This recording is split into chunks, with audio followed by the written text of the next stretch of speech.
Perry Anderson was born in London in 1938. He is a member of the editorial committee of New Left Review, and the author of Passages from Antiquity to Feudalism, 1974, Lineages of the Absolutist State, 1974, Considerations on Western Marxism, 1976, and Arguments within English Marxism, 1980. Perry Anderson. In the Tracks of Historical Materialism. The Welleck Library Lectures. Forward. The text of this short book needs some explanation. When the program in critical theory at the University of California at Irvine invited me to give 3 lectures in a series associated with the Welleck Library, I elected to discuss the contemporary situation of just one such theory. As I had already attempted a sketch in the mid-70s of the evolution of Marxism in Western Europe since the First World War, offering some predictions as to its likely future directions, it seemed opportune to review intellectual developments since then and to look at how my earlier conjectures had fared. The result is not exactly a sequel to Considerations on Western Marxism. This is partly because the period with which it deals is too short, scarcely a decade, in effect. Such an interval does not permit the kind of settled retrospect that half a century of history can afford. Proportions and relations are always liable to foreshortening from such a close distance, with consequent distortions. The form of the analyses presented here also differs from that earlier account.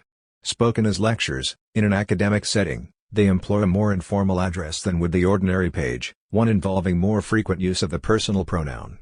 It seemed artificial to alter this after the event, but it remains a feature to be excused. Another peculiarity of the text, as will be seen, is its initial set at the subject, introduced under the rubric of general remarks on the notion of critical theory itself, and its ambiguities. One other departure from the lines of the previous study may be noted. On this occasion, a survey of recent developments within Marxism was not practicable without some consideration of concurrent philosophical developments outside it, as they affected, or appeared to affect, its fortunes. For this reason, the second lecture is largely devoted to a discussion of French structuralism and post-structuralism. My debts here are twofold. The general inspiration for my treatment of this field I owe to Sebastiano Timpanaro, whose combination of critical scholarship and political fortitude are an example to every socialist of my generation. For more local reflections I owe very much to Peter Dewes. His forthcoming book on the subject, A Critique of French Philosophical Modernism, incomparably wider in scope and finer in grain, is written with an authority and sympathy I do not possess. Its appearance will soon render these pages more or less obsolete. They will have served their purpose if they in any way prepare, albeit in a somewhat descending register, for his. To round off the lectures, I have included a postscript that raises a few problems not directly broached in them, issues which concern the relationship between Marxism and socialism, essentially. In all, the book tries to track the movements of historical materialism over the past years, which took more than one direction. The results could of necessity be no more than an interim reading. As such, they are intended simply to provide a rough guide to some of the changes in the intellectual environment as the 70s passed into the 80s. I am pleased that they appear under a series linked to the name of René Welleck, a doyen of comparative literature and master of the history of criticism itself. His easy internationalism of mind, and committed defense of classical standards of rational argument and appraisal, should command the admiration of anyone attached to the values of Marxism, a body of thought far from his own. At all events, they do mine. At the end of Discriminations, Welleck offered his readers a map of contemporary criticism in Europe. Something like that, for historical materialism in North America and Western Europe, is attempted here. I would like to thank especially Frank and Melissa Lantrichia, Mark Poster and John Wiener for the opportunity to make the attempt, and for the warmth of their hospitality at Irvine. 1. Prediction and performance. The term critical theory, which brings us here tonight, contains its own peculiar, if productive, ambiguities. Theory, in the first instance, of what? Usages oscillate between two main poles, of literature, most familiarly, as the name and collection which we are honoring remind us, but also of society, as a less widespread but more polemical and pointed tradition would have it. In this second version, the two words that make up the formula often acquire capital letters, as the token of their diacritical distance from the first. The other component of the term raises similar questions. What sort of criticism is being theorized? From what ground, and on what principles? A broad range of possible stances are at stake here, as this series itself, in its catholicity, makes plain. In practice, the very variety of positions within literary criticism, with the attendant attritions and collisions between them, has always tended to implicate the literary with the social, as readers of René Wellick's own History of Criticism will be aware. The compulsive connection between the two has often been attested even by those who have most strenuously repudiated the notion of theory itself. Criticism of literature, Leavis after all proclaimed, is criticism of life. This involuntary movement, stated or suggested, from the literary to the social has not so generally been reversed in a movement from the social to the literary. The reasons are not hard to seek. For literary criticism, whether practical or theoretical, is typically just that, criticism, its irrepressibly evaluative impulse spontaneously tending to transgress the frontiers of the text towards the associated life beyond it. Social theory as such paradoxically lacks a comparable discriminatory charge built into it. The mainstream action theory that dominated North American sociology for so long is a case close to hand. Whereas most theories of literature propose, directly or obliquely, some discourse on society, the theories of society that contain, even indirectly, a discourse on literature are relatively few.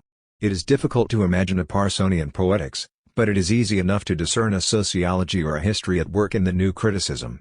The critical theory which I am going to discuss is in this respect an exception. Marxism falls, of course, massively and preeminently into the category of those systems of thought concerned with the nature and direction of society as a whole. It has also, however, unlike most of its rivals in this field, developed an extensive discourse on literature in this century. There are a number of reasons for this, but one of them is no doubt to be found in the very intransigence of the critique which the founders of historical materialism made of the capitalist order in which they lived. Radically and inexpugnably critical in outlook from the start, Marxism was carried swiftly by its own impetus, as it were, onto the terrain of literary criticism. Marx's correspondence with Lassalle shows how natural this movement was, in its inaugural gesture. This is not to say that there was any easy concord between social and literary discourses within Marxism, then or later. On the contrary, the record of their relations has been a complex, tense and uneven one, riven by multiple breaks, displacements and deadlocks. If no complete rupture has ever occurred, since the days more or less of Mehring, it is doubtless due to the fact that beyond their common critical starting point, there has always been an ultimate historical line of flight along the horizon of each.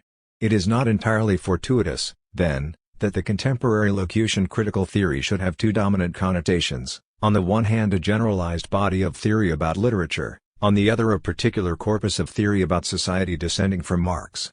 It is the latter that customarily acquires capitals, a shift into uppercase essentially effected by the Frankfurt School in the 1930s. Horkheimer, who codified this sense in 1937, intended to recover with it the sharp philosophical edge of Marx's materialism, unduly blunted, as his generation saw it, by the heritage of the Second International. Politically, Horkheimer declared, the only concern of the critical theorist was to accelerate a development that should lead to a society without exploitation. One intellectually, however, he saw it, in Adorno's later words, to make men theoretically conscious of what it is that distinguishes materialism. The main thrust of the Frankfurt School's interventions over the years lay in just this direction, a long and passionate critical elucidation of the bequests and contradictions of classical philosophy and its contemporary successors, one which led increasingly, over the years, towards the domains of literature and art in the work of Adorno or Marcuse, each of whom brought their careers to rest in the realm of aesthetics. Still, to define Marxism as a critical theory simply in terms of the goal of a classless society, or the procedures of a consciously materialist philosophy, is obviously insufficient. The real propriety of the term for Marxism lies elsewhere. What is distinctive about the kind of criticism that historical materialism in principle represents, is that it includes, indivisibly and unremittingly, self-criticism. That is, Marxism is a theory of history that lays claim, at the same stroke, to provide a history of the theory. A Marxism of Marxism was inscribed in its charter from the outset, when Marx and Engels defined the conditions of their own intellectual discoveries as the emergence of the determinate class contradictions of capitalist society itself, and their political objectives not merely as an ideal state of affairs, but as borne by the real movement of things. This conception involved no element of complacent positivity, as if truth were henceforward guaranteed by time, being by becoming, their doctrine immune from error by mere immersion in change. Proletarian revolutions, wrote Marx, criticize themselves constantly, interrupt themselves continually in their own course, come back to the apparently accomplished in order to begin it afresh, deride with unmerciful thoroughness the inadequacies, weaknesses and paltrinesses of their first attempts, seem to throw down their adversary only that he may draw new strength from the earth and rise again, more gigantic, Before them. 2 generations later, Karl Korsch was the first to apply this revolutionary self-criticism to the development of Marxism since the heady days of 1848, distinguishing, as he put it, 3 major stages through which Marxist theory has passed since its birth, inevitably so in the context of the concrete social development of this epoch. For these words were written in 1923. Without being altogether aware of it, their author was with them ushering in a 4th stage in the history of Marxist theory, one whose final shape was to be far from his expectations and hopes at the time. I have myself tried to explore something of what that shape proved to be, in an essay on the course and pattern of Western Marxism from the aftermath of the First World War to the end of the long boom that followed the Second World War, the half-century between 1918 and 1968.5. That survey, written in the mid-70s, included a diagnosis and some predictions. It sketched a provisional balance sheet of a long period that seemed to be drawing to a close, and suggested other directions in which Marxist theory would or should move, in a new setting. A major purpose of these lectures will be to measure the accuracy of the analysis and the anticipations of that text, in the light of subsequent developments. Before this task is tackled, however, it is necessary to make a preliminary observation. I have said that Marxism lies apart from all other variants of critical theory in its ability, or at least ambition, to compose a self-critical theory capable of explaining its own genesis and metamorphoses. This peculiarity needs some further specifications, however.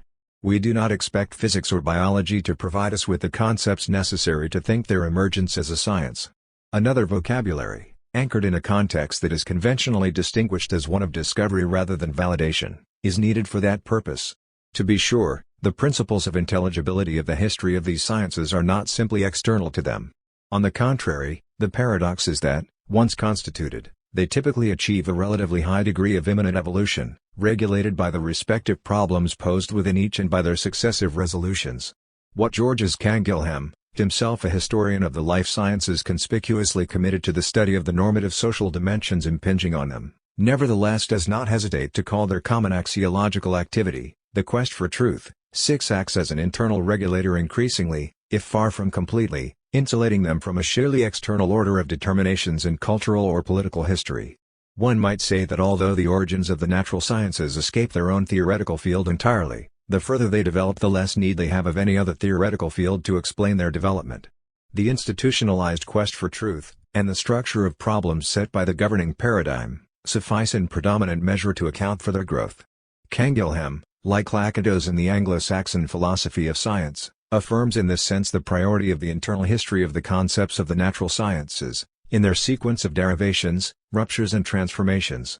For Canguilhem, their external history, always present, typically becomes causally crucial only at the junctures when normal progress falters. By contrast, disciplines like literary studies, traditionally described as the humanities, have rarely made any claim to cumulative rational progress of this sort. They fall subject to the same kind of external determinations in their origins, but never elude them in the same way thereafter. In other words, they possess neither axiological stability derived from the autonomy of the vertical, nor self-reflexive mobility capable of explaining their changing patterns of inquiry in terms of their own concepts. One discipline that explicitly sought to do the latter was, of course, the sociology of knowledge developed by Schiller and Mannheim. But its effort overreached itself, ending in a relativism that effectively denied any cognitive validity to the ideologies or utopias it dismantled, thereby undermining its own pretensions. The all of the indiscriminately total concept of ideology, Adorno remarked, terminates in nothingness.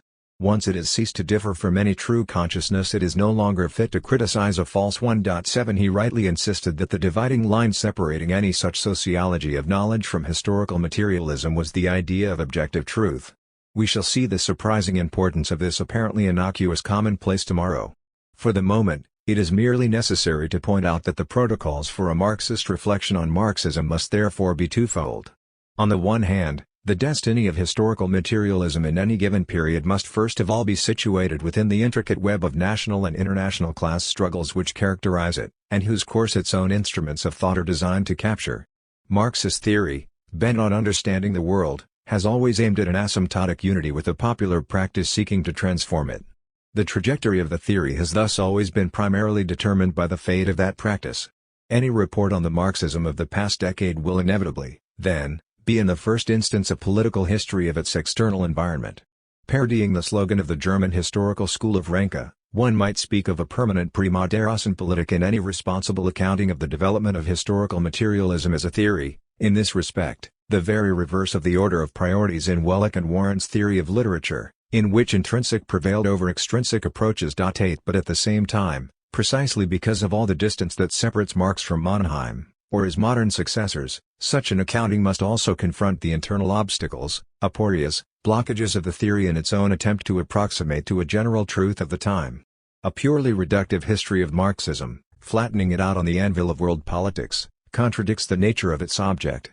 There were socialists before Marx. The scandal he introduced, which still affronts many socialists, not to speak of capitalists, today, was the aspiration towards a scientific socialism, that is, one governed by rationally controllable criteria of evidence and truth.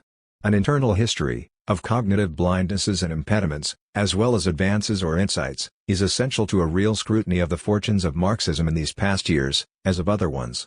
Without that, the stringency of genuine self-criticism would be absent, the recourse to the wider movement of history would tend to slip away from, or beyond, material explanation to intellectual exemption or exculpation.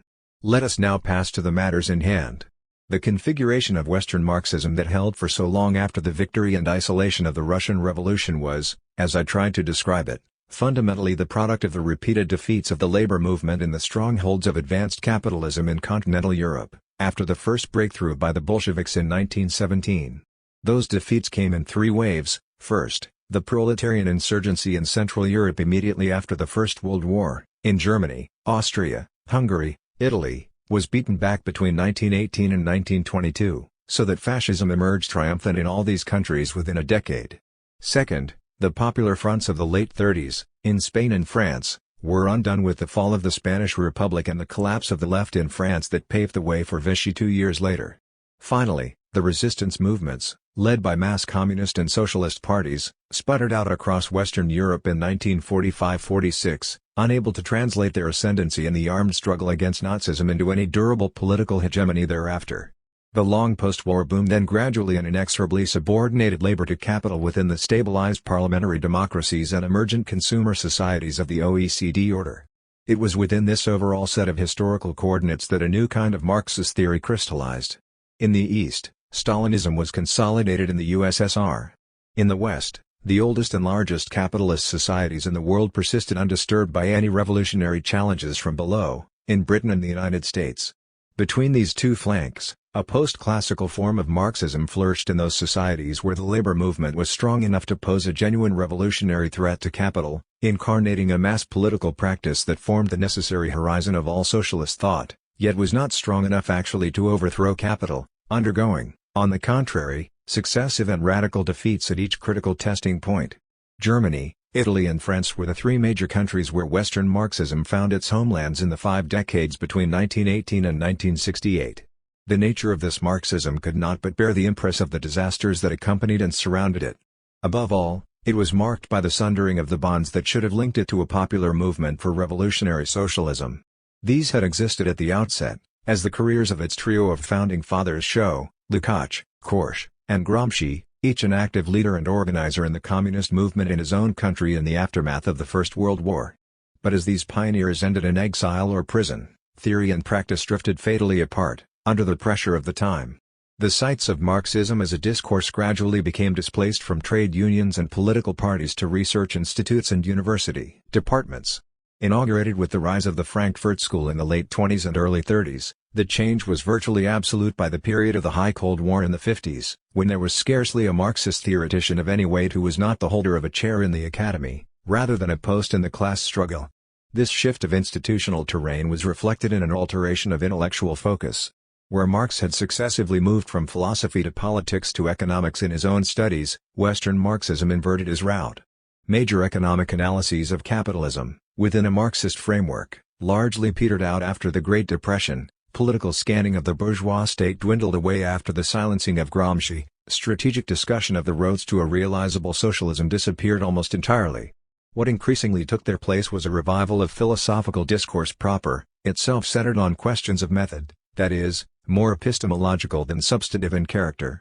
In this respect, Korsch's work of 1923, Marxism and Philosophy, proved prophetic. Sartre, Adorno, Althusser, Marcuse, Delavolpe, Lukács, Bloch and Coletti all produced major syntheses essentially focused on problems of cognition, however dialectically reformulated, written in an idiom of forbidding technical difficulty. For their purposes, each had recourse to philosophical legacies anterior to Marx himself, Hegel, Spinoza, Kant, Kierkegaard, Schelling or others. At the same time, each school within Western Marxism developed in close contact, often quasi-symbiosis, with coeval intellectual systems of a non-Marxist character, borrowing concepts and themes from Weber in the case of Lukács, Croce in the case of Gramsci, Heidegger in the case of Sartre, Lacan in the case of Althusser, Jelmslev in that of Delavolpe, and so on. The patterning of this series of lateral relationships to bourgeois culture, alien to the tradition of classical Marxism, was itself a function of the dislocation of the relationships that had once held between it and the practice of the workers' movement. The lapse of these latter in turn inflected the whole Western Marxist tradition towards a subjacent pessimism, exhibited in the very innovations which it brought to the thematic range of historical materialism, whether in Sartre's theory of the logic of scarcity, Marcuse's vision of social one-dimensionality, Althusser's insistence on the permanence of ideological illusion, Benjamin's fear of the confiscation of the history of the past, or even Gramsci's own bleak stoicism. At the same time, within its newly constricted parameters, the brilliance and fertility of this tradition were by any standards remarkable. Not merely did Marxist philosophy achieve a general plateau of sophistication far beyond its median levels of the past, but the major exponents of Western Marxism also typically pioneered studies of cultural processes in the higher ranges of the superstructures, as if in glittering compensation for their neglect of the structures and infrastructures of politics and economics. Above all, art and ideology were the privileged terrain of much of this tradition, sounded by thinker after thinker with an imagination and precision that historical materialism had never deployed here before. In the final days of Western Marxism, one can, indeed, speak of a veritable hypertrophy of the aesthetic, which came to be surcharged with all the values that were repressed or denied elsewhere, in the atrophy of living socialist politics, utopian images of the future, ethical maxims for the present, were displaced and condensed into the vaulting meditations on art with which Lukács or Adorno or Sartre concluded much of their life's work. Still, whatever the outer limits of the tradition represented by theorists like these, in and through its very distance from immediate political practice, it remained proof against any temptations to compromise with the established order. Western Marxism as a whole refused any reformist compact.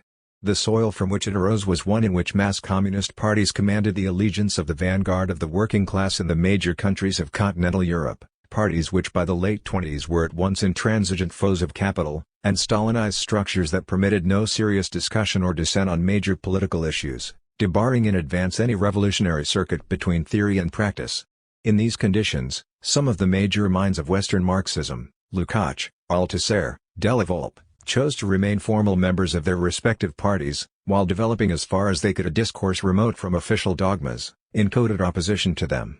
Others, like Sartre, attempted to theorize the practice of these parties from a position outside them. Others again, like Adorno in post-war Germany, abstained from any direct relationship to politics whatsoever. But none of these capitulated to the status quo, or ever embellished it, through the worst years of the Cold War. This long and tantalizing tradition, so I argued, was finally becoming exhausted at the turn of the 70s. There were two reasons for that.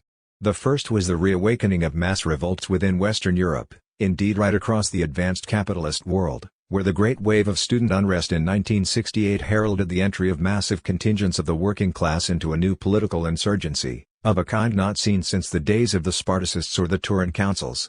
The May explosion in France was the most spectacular of these, followed by the tide of industrial militancy in Italy in 1969. The decisive miners' strike in Britain which overthrew the Conservative government in 1974, and then, a few months later, the upheaval in Portugal, with its rapid radicalization towards a revolutionary situation of the most classic type. In none of these cases did the impetus for popular rebellion derive from the established parties of the left, whether social democratic or communist. What they appeared to prefigure was the possibility of an end to the semi-secular divorce of socialist theory from mass working class practice, which had left such a crippling mark on Western Marxism itself. At the same time, the protracted post-war boom came to an abrupt halt in 1974, for the first time in 25 years putting the basic socio-economic stability of advanced capitalism in question. Subjectively and objectively, then, conditions seemed to be clearing the way for another sort of Marxism to emerge.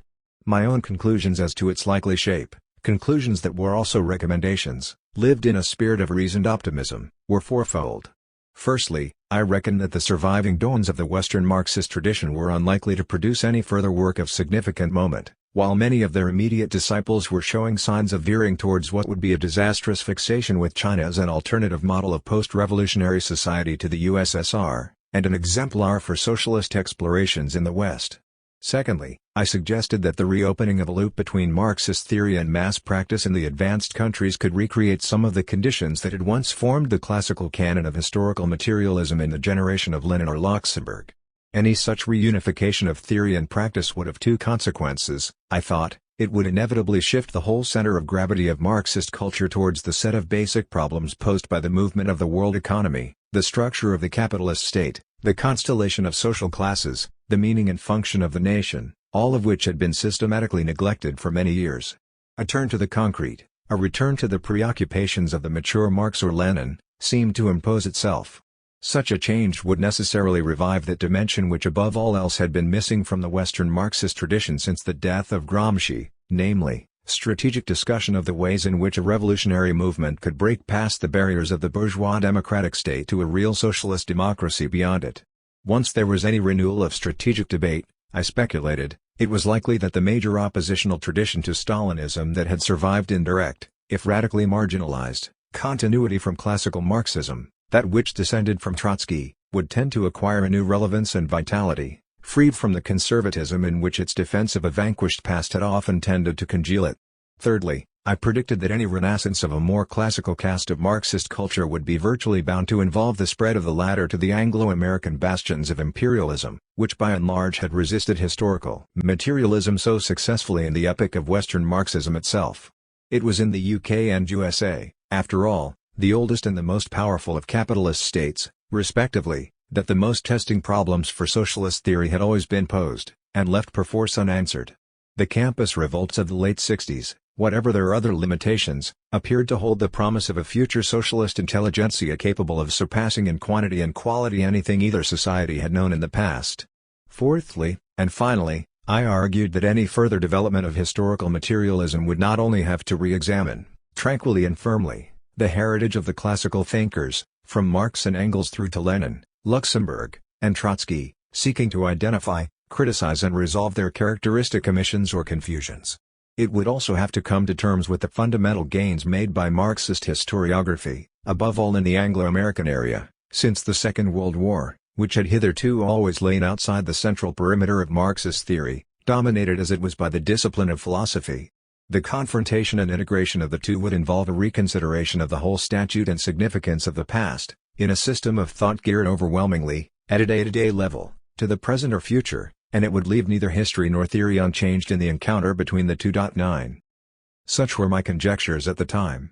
How have they fared, against the actual course of events? Their most general surmise, it seems to me, has been confirmed, though, as we shall see, in a way that gives no cause for comfort or complacency.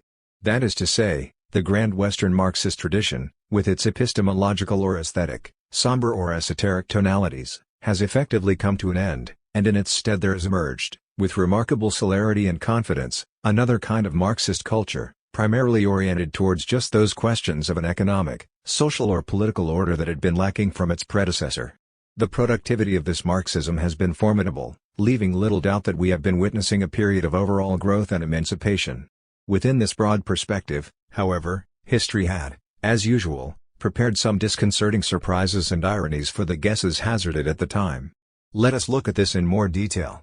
The conviction that the Western Marxist tradition had essentially run its course was, as I have said, proved correct. This was not an especially difficult development to foresee. In part, the sheer biological toll of the generation of elders was bound to play its part. Between the watershed year of 1968 and the time of my essay, death caught up with Delavolpe, Adorno, Goldman, Lukács, and Horkheimer.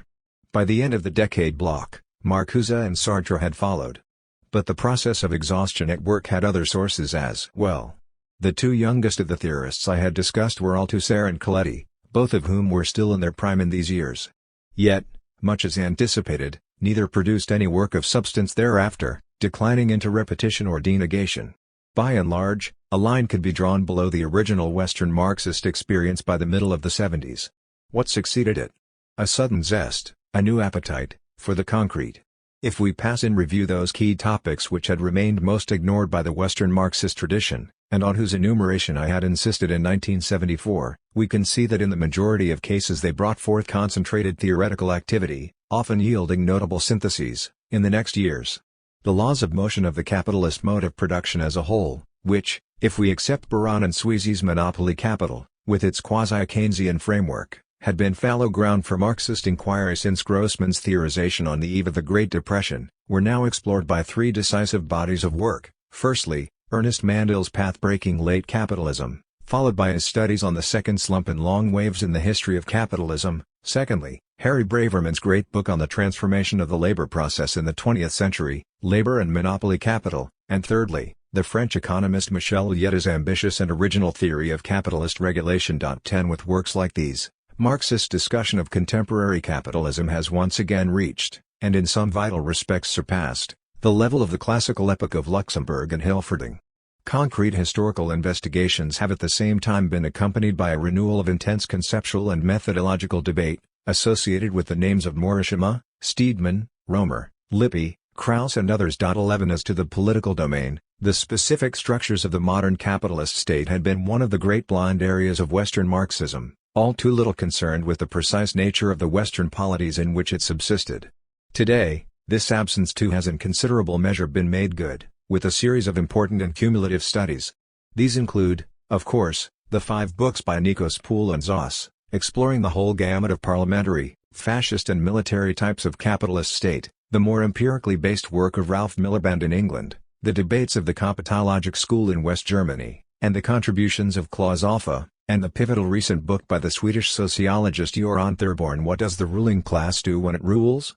12 At the same time, the new types of social stratification in late capitalism have been the object of studies at once more rigorous and more imaginative than anything historical materialism, even in its classical epoch, had produced in the past. Eric Olin Wright's work in the United States, that of the Italian Carcetti, and the investigations of Roger Establet and Christian Baudelot in France, have been outstanding in this regard. 13 The nature and dynamics of the post-capitalist states in the East, long prohibited terrain for serene inquiry on much of the European left, have received new and searching attention, above all in Rudolf Barrow's extraordinary The Alternative in Eastern Europe, but also in more specialist and scholarly form in the studies of economists like Nuti and Brus. 14 Nor has this expansion of Marxist theory in economics, politics and sociology been accompanied by any corresponding contraction in the fields of philosophy or culture, the peculiar vineyards of Western Marxism.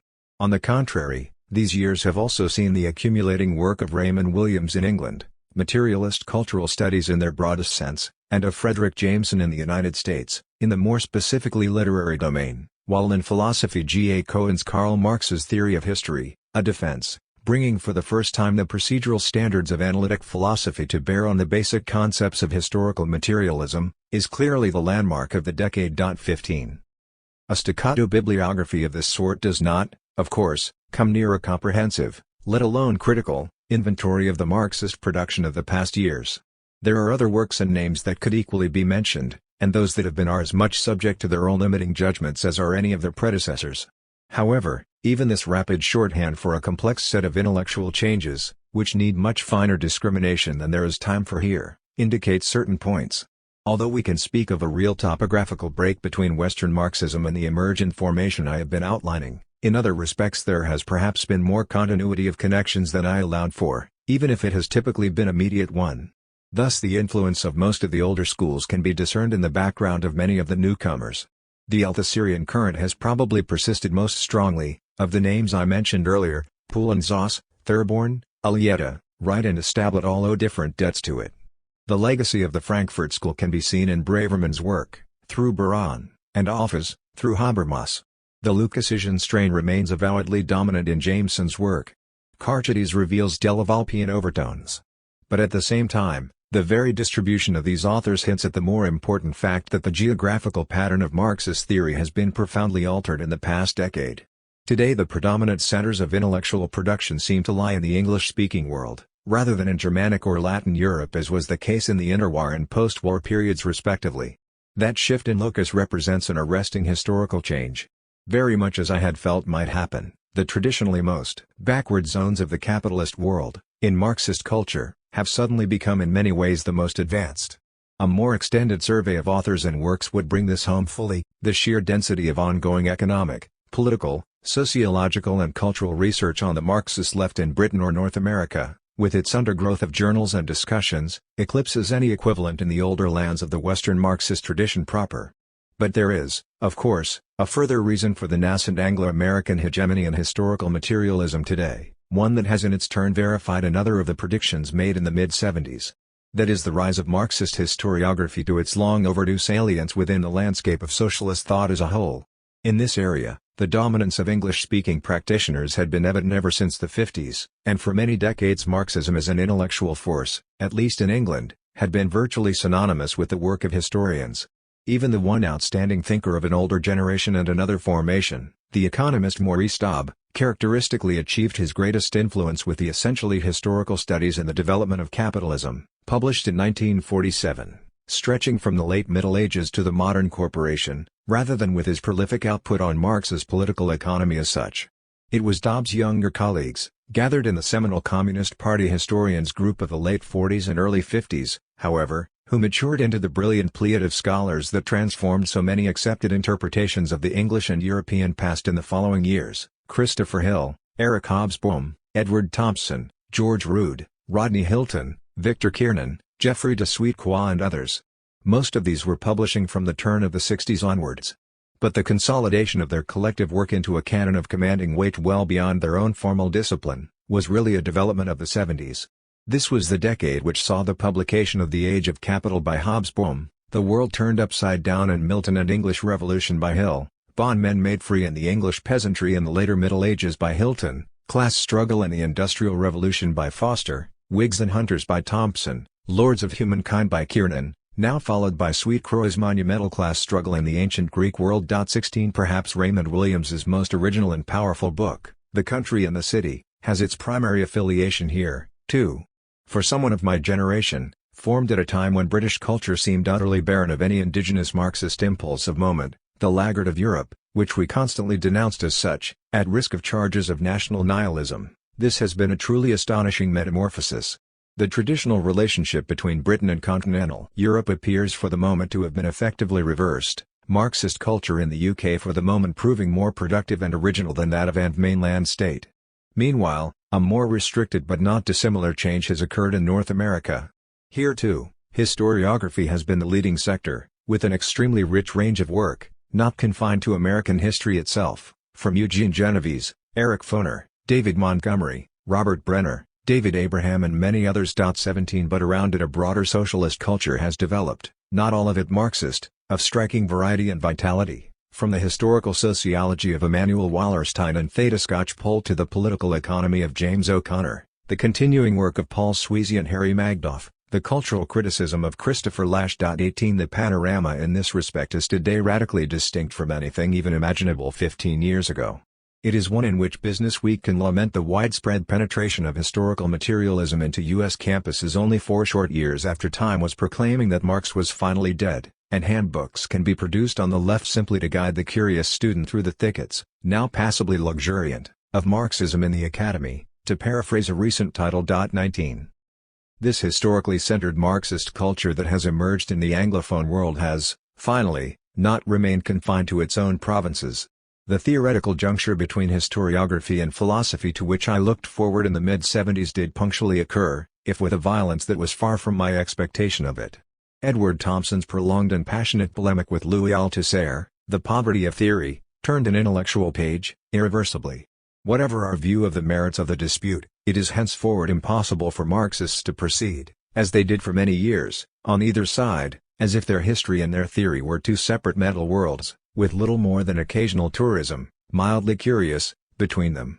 Theory now is history, with the seriousness and severity it never was in the past, as history is equally theory, in all its exigency, in a way that it typically evaded before. The assault by Thompson on Althusser also exemplified the breaking down of one further, crucial barrier, that which had always confined the major schools or debates within Western Marxism to national contexts, ensuring mutual ignorance or silence between them, to the detriment of any genuinely internationalist discourse. This twofold gain, the new exchanges between history and theory, and across national frontiers, has been among the most fruitful changes in the past decade.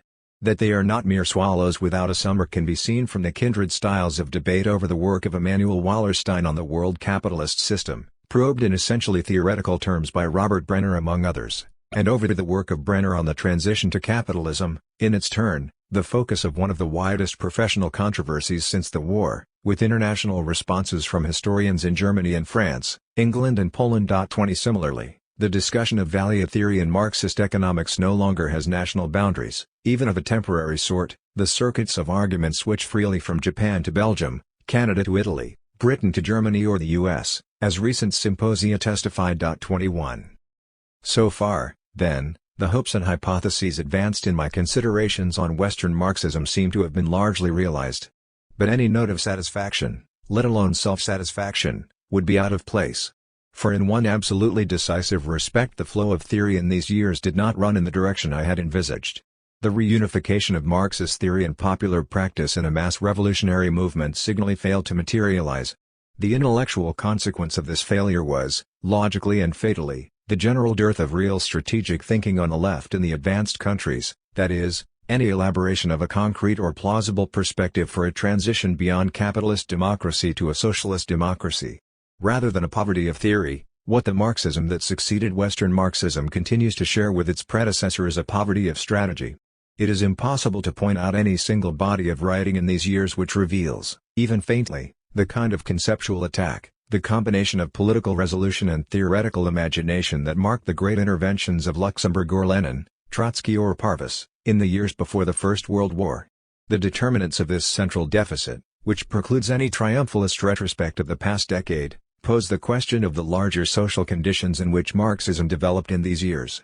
But before we look at this wider historical context, it is necessary to take stock of a phenomenon whose ultimate relation to the strategic void remains to be ascertained, but whose immediate reality seems in the most clamorous contradiction to any claim for a renaissance of historical materialism in the 70s.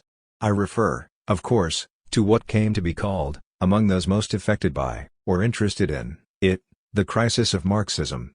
This process gave rise to the exultant covers of American and European mass media in 1977, of which Time magazine was only one. But although the scale and speed of the phenomenon were dramatic enough, the term itself was always a misleading one. What was really at issue was the crisis of a certain Marxism, geographically confined to Latin Europe, essentially France, Italy, and Spain. Within this cultural and political area, there was indeed something approaching a collapse of the Marxist tradition by the late 70s, at the very moment when Marxism was conquering or consolidating new positions across a wide front outside it. It would be foolish to underestimate the gravity of this rout, not only for the countries concerned, but for the general credit of a rational socialist culture as a whole. What were the characteristic syndromes of this crisis of Latin Marxism? Two major patterns can be distinguished. On the one hand, amidst a recrudescence of violent anti-communist fevers in the surrounding capitalist polity, in France and Italy especially, there was an abrupt and widespread renunciation of Marxism altogether, by thinkers of older and younger generations on the left alike. The most spectacular reversal in this respect was perhaps that of Lucio Colletti, once the foremost Marxist philosopher in Italy, who in the space of 3 or 4 years became a shrill enemy of Marxism and staunch defender of a more or less conventional liberalism. His most recent book is not inappropriately entitled The Passing Away of Ideology, 23 an unconscious reminiscence of a celebrated text in American sociology of some 20 years ago. In France, Sartre in his last years followed his own trajectory from denunciation of communism to formal renunciation of Marxism, in his case in the name of a radical neo-anarchism. 24 The mutation, or decline, of these eminences was no isolated affair, however. It corresponded to a much wider change of mood in literary and philosophical circles once associated with the left. Emblematic in this regard were the writers and critics of the Tel Quel group, Philippe Sollers, Julia Kristeva and others, who switched virtually overnight from strident asseverations of materialism and a cult of the social order in China, to revaluations of mysticism and exaltation of the social order in the United States. 25 André Glucksmann, barricade rebel and intellectual protégé of Louis Althusser in the late 60s, became the leading publicist of the new philosophy, that is, a reiteration of the oldest themes in the ideological arsenal of the Cold War in the 50s, such as the equation of Marxism with totalitarianism, the identification of socialism with Stalinism. Meanwhile, there was a second type of response to the change in political temperature in Latin Europe in the late 70s. This was not so much an outright repudiation or relinquishment of Marxism, as a dilution or diminution of it, pervaded by an increasing skepticism towards the very idea of a revolutionary rupture with capitalism. Symptomatic of this trend was Althusser's growing distance from the political legacy of historical materialism as such, expressed in the denial that it had ever possessed any theory of state or politics, and betokening a radical loss of morale in one whose assertions of the scientific supremacy of Marxism had been more overweening and categorical than those of any other theorist of his time. Soon it was Althusser who was propagating the notion of a general crisis of Marxism, a crisis he showed little haste to resolve. 26 Poole and Zoss, for his part, once a pillar of Leninist rectitude, now rediscovered the virtues of parliaments and the dangers of dual power. His final interviews before his death spoke, beyond even these, of a crisis of confidence in politics as such. 27 The shadow of Michel Foucault, soon proclaiming the end of politics. 28 As Bell or Coletti had done of ideology, no doubt lay heavily on these Parisian doubts. In Italy, the Communist Party itself was increasingly rife with similar currents. Its leading younger philosopher, Massimo Caxiari, told Italian workers from his chair in the Chamber of Deputies that Nietzsche had outdated Marx, the will to power proving more fundamental than the class struggle, while a sometimes sympathetic interest in the ideas of Friedman or Bentham could be found among many of his colleagues. No intellectual change is ever universal. At least one exception, of signal honor, stands out against the general shift of positions in these years.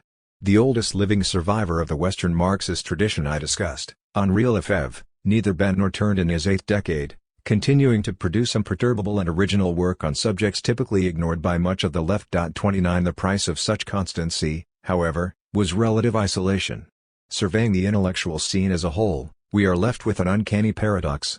At the very time when Marxism as a critical theory has been in unprecedented ascent in the English-speaking world, it has undergone a precipitous descent in the Latin societies where it was most powerful and productive in the post-war period. In France and Italy above all, the two leading homelands of a living historical materialism in the 50s and 60s, for anyone like myself who learnt much of their Marxism from these cultures, the massacre of ancestors has been impressive. What is its meaning? The transverse movements of Marxist theory in the past decade remain to be explored. The problems they pose will be our topic tomorrow. 2. Structure and subject. The rough cadastral survey of the present state of Marxist theory attempted yesterday ended with a conundrum, that is, the abrupt subsidence, in some respects, to the point of collapse, of historical materialism as an active and productive culture in France and Italy, in a period when elsewhere in the advanced capitalist world it was shaping a new intellectual landscape. Today, I wish to explore some alternative hypotheses that might throw light on the character and causes of this Latin recession within the international map of contemporary Marxism. In doing so, I will confine myself essentially to its French dimension.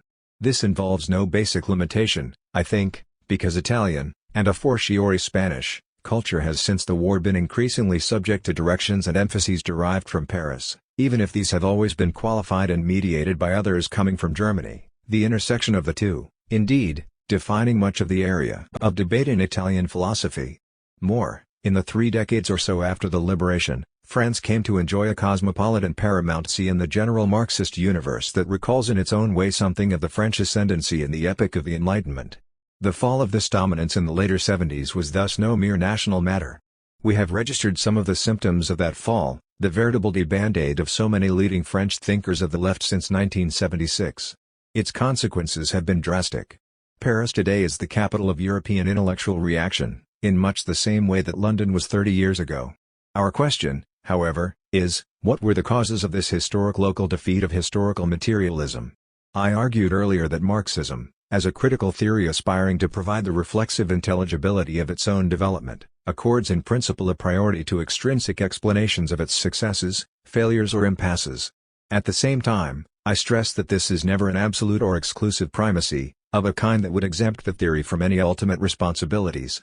On the contrary, the complementary necessity of an internal history of the theory, measuring its vitality as a research program governed by the quest for truth characteristic of any rational knowledge, is what separates Marxism from any variant of pragmatism or relativism.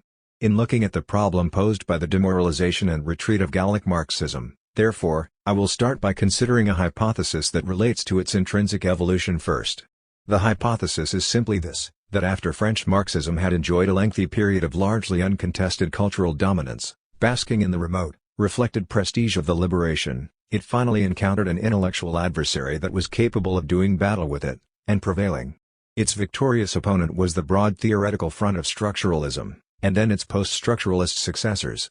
The crises of Latin Marxism, then, would be the result, not of a circumstantial decline, but of a head-on defeat. The evidence of that defeat, it could be argued, is the triumphant ascendancy of structuralist or post-structuralist ideas and themes wherever Marxist ones once held sway, a virtually epistemic shift of the type Michel Foucault sought to theorize. The plausibility of this hypothesis is reinforced by a further consideration. Unlike in this respect the mysteriously abrupt and total changes from one cognitive pediment to another, Foucault, or one problematic to the next, Althusser, the passage from Marxist to structuralist and then post-structuralist dominance in post-war French culture has not involved a complete discontinuity of issues or questions. On the contrary, it is clear that there has been one master problem around which all contenders have revolved, and it would look as if it was precisely the superiority of, in the first instance, structuralism on the very terrain of Marxism itself that assured it of decisive victory over the latter. What was this problem? Essentially, the nature of the relationships between structure and subject in human history and society. Now, the enigma of the respective status and position of these two was not a marginal or local area of uncertainty in Marxist theory. Indeed, it has always constituted one of the most central and fundamental problems of historical materialism as an account of the development of human civilization. We can see this immediately if we reflect on the permanent oscillation, the potential disjuncture in Marx's own writings between his ascription of the primary motor of historical change to the contradiction between the forces of production and the relations of production. On the one hand, think of the famous 1859 introduction to the Contribution to the Critique of Political Economy, and to the Class Struggle. On the other hand, think of the Communist Manifesto. The first refers essentially to a structural, or more properly interstructural, reality, the order of what contemporary sociology would call system integration, or for Marx, latent disintegration. The second refers to the subjective forces contending and colliding for mastery over social forms and historical processes, the realm of what contemporary sociology would call social integration, that is equally disintegration or reintegration. How are these two distinct types of causality, or principles of explanation, to be articulated in the theory of historical materialism? On this score, classical Marxism, even at the height of its powers, provided no coherent answer. The political antinomies to which the persistent illusion or suspension of the question gave rise were, of course, widely and passionately debated: economism on the one side, voluntarism on the other. Lenin's pre-war interventions can be seen as a constant effort to control and combat these two possible deductions from Marx's legacy, whose political expressions were the contrasting tendencies towards reformism and anarchism, on the right and far left of the Second International respectively. But these interventions remain purely practical and conjunctural, without theoretical foundation. The same unresolved issues have haunted Marxist historiography as much as Marxist politics. The extensive contemporary discussion of Edward Thompson's work, for example, has largely focused on the role of human agency in the making or unmaking of classes, and the advent or supersession of social structures, whether of industrial capitalism or socialism beyond it. Another particularly eloquent case in which this problem lies at the root of the differences between two major, rival Marxist interpretations of the same historical process can be found in Robert Brenner's and Guy Bois' counter-construals of the epochal transition from feudalism to agrarian capitalism in early modern Europe. The one acts essentially on the variable correlation of class forces in the late medieval countryside, the other on the invariant logic of falling rates of seigneurial rent in the feudal economy. 1. For our purposes here, the relevant point is that this inveterate tension, at times lesion, within historical materialism took neither a directly political nor a historiographic form in post-war France. Rather, it emerged as the central problem investing the field of philosophy. The reasons for this lay essentially in the overall configuration of the years after the liberation. The political scene on the left was dominated by the massive, adamantine presence of the French Communist Party, without contest the major organization of the working class and the major threat to the French bourgeoisie, yet at the same time a rigidly bureaucratized command system that precluded any theoretical debate or discourse of a Bolshevik type on its own strategy. The historical profession, on the other hand, was soon under the sway of the Annales school, then progressive in its social sympathies, but intellectually not only very distant from Marxism but largely uninterested in the problem of agency as such, which it identified with mere surface events, in its pursuit of deeper processes or longer durations in history. On the other hand, the most influential philosophical formation was phenomenological and existentialist in its pre-war origins, with roots in Kochv, Husserl, and Heidegger. As such as it was an accentuated, even exasperated, ontology of the subject. Yet it was aligned on the left, and now sought to come to terms with the structural reality of the Communist Party in front of it, at a time of turbulent class struggles in France. The result was the sustained attempt to rethink the relations between subject and structure, in the form of some synthesis between Marxism and existentialism, undertaken by Sartre, Merleau-Ponty and de Beauvoir in the late 40s and early 50s. The debates that divided them in this initially common enterprise were of a rare quality and intensity, forming one of the richest episodes in the intellectual history of the post-war epoch as a whole. Although primarily determined by the divergence of their political judgments and epistemological starting points, these debates also reflected horizons in the social sciences in France at the time. Merleau-Ponty was a reader of Weber, Sartre of Brodel. Their culmination was, of course, the publication of Sartre's Critique of Dialectical Reason in 1960, a work which was initially conceived as a direct response to the criticisms and objections put to him by Merleau-Ponty during their famous exchanges in the mid-50s, and whose exclusive theme is the labyrinth of interversions between praxis and process, individuals and groups and the practico-inert, in a history unleashed and pervaded by scarcity. It is important to recollect that Sartre's critique prefaced a 600-page theory of practical ensembles with a short essay, The Question of Method, that had initially been published in 1957. For although their author described their common aim as the constitution of a historical, structural anthropology, their focus in fact significantly differed. The question of method was essentially concerned with the theoretical instruments necessary to understand the total meaning of the life of an individual, as what Sartre called a singular universal, proposing the integration of Marxist, psychoanalytic and sociological concepts in a unitary interpretative method. It pointed towards biography. The critique proper, on the other hand, aimed to provide a philosophical account of the elementary formal structures of any possible history, or a theory of the general mechanisms of the construction and subversion of all social groups. History itself, the diachronic totalization of all these practical multiplicities, and of all their struggles, too, was to be the object of a promised second volume. In other words, the horizon of the critique was an attempt to understand not the truth of one person but, as Sartre put it, the truth of humanity as a whole, even if, for him, there was a basic epistemological continuity between the two. It pointed towards a global history, whose declared terminus would be a totalizing comprehension of the meaning of the contemporary epoch. This, the largest promise that perhaps any writer has ever given in the 20th century, was not to be kept.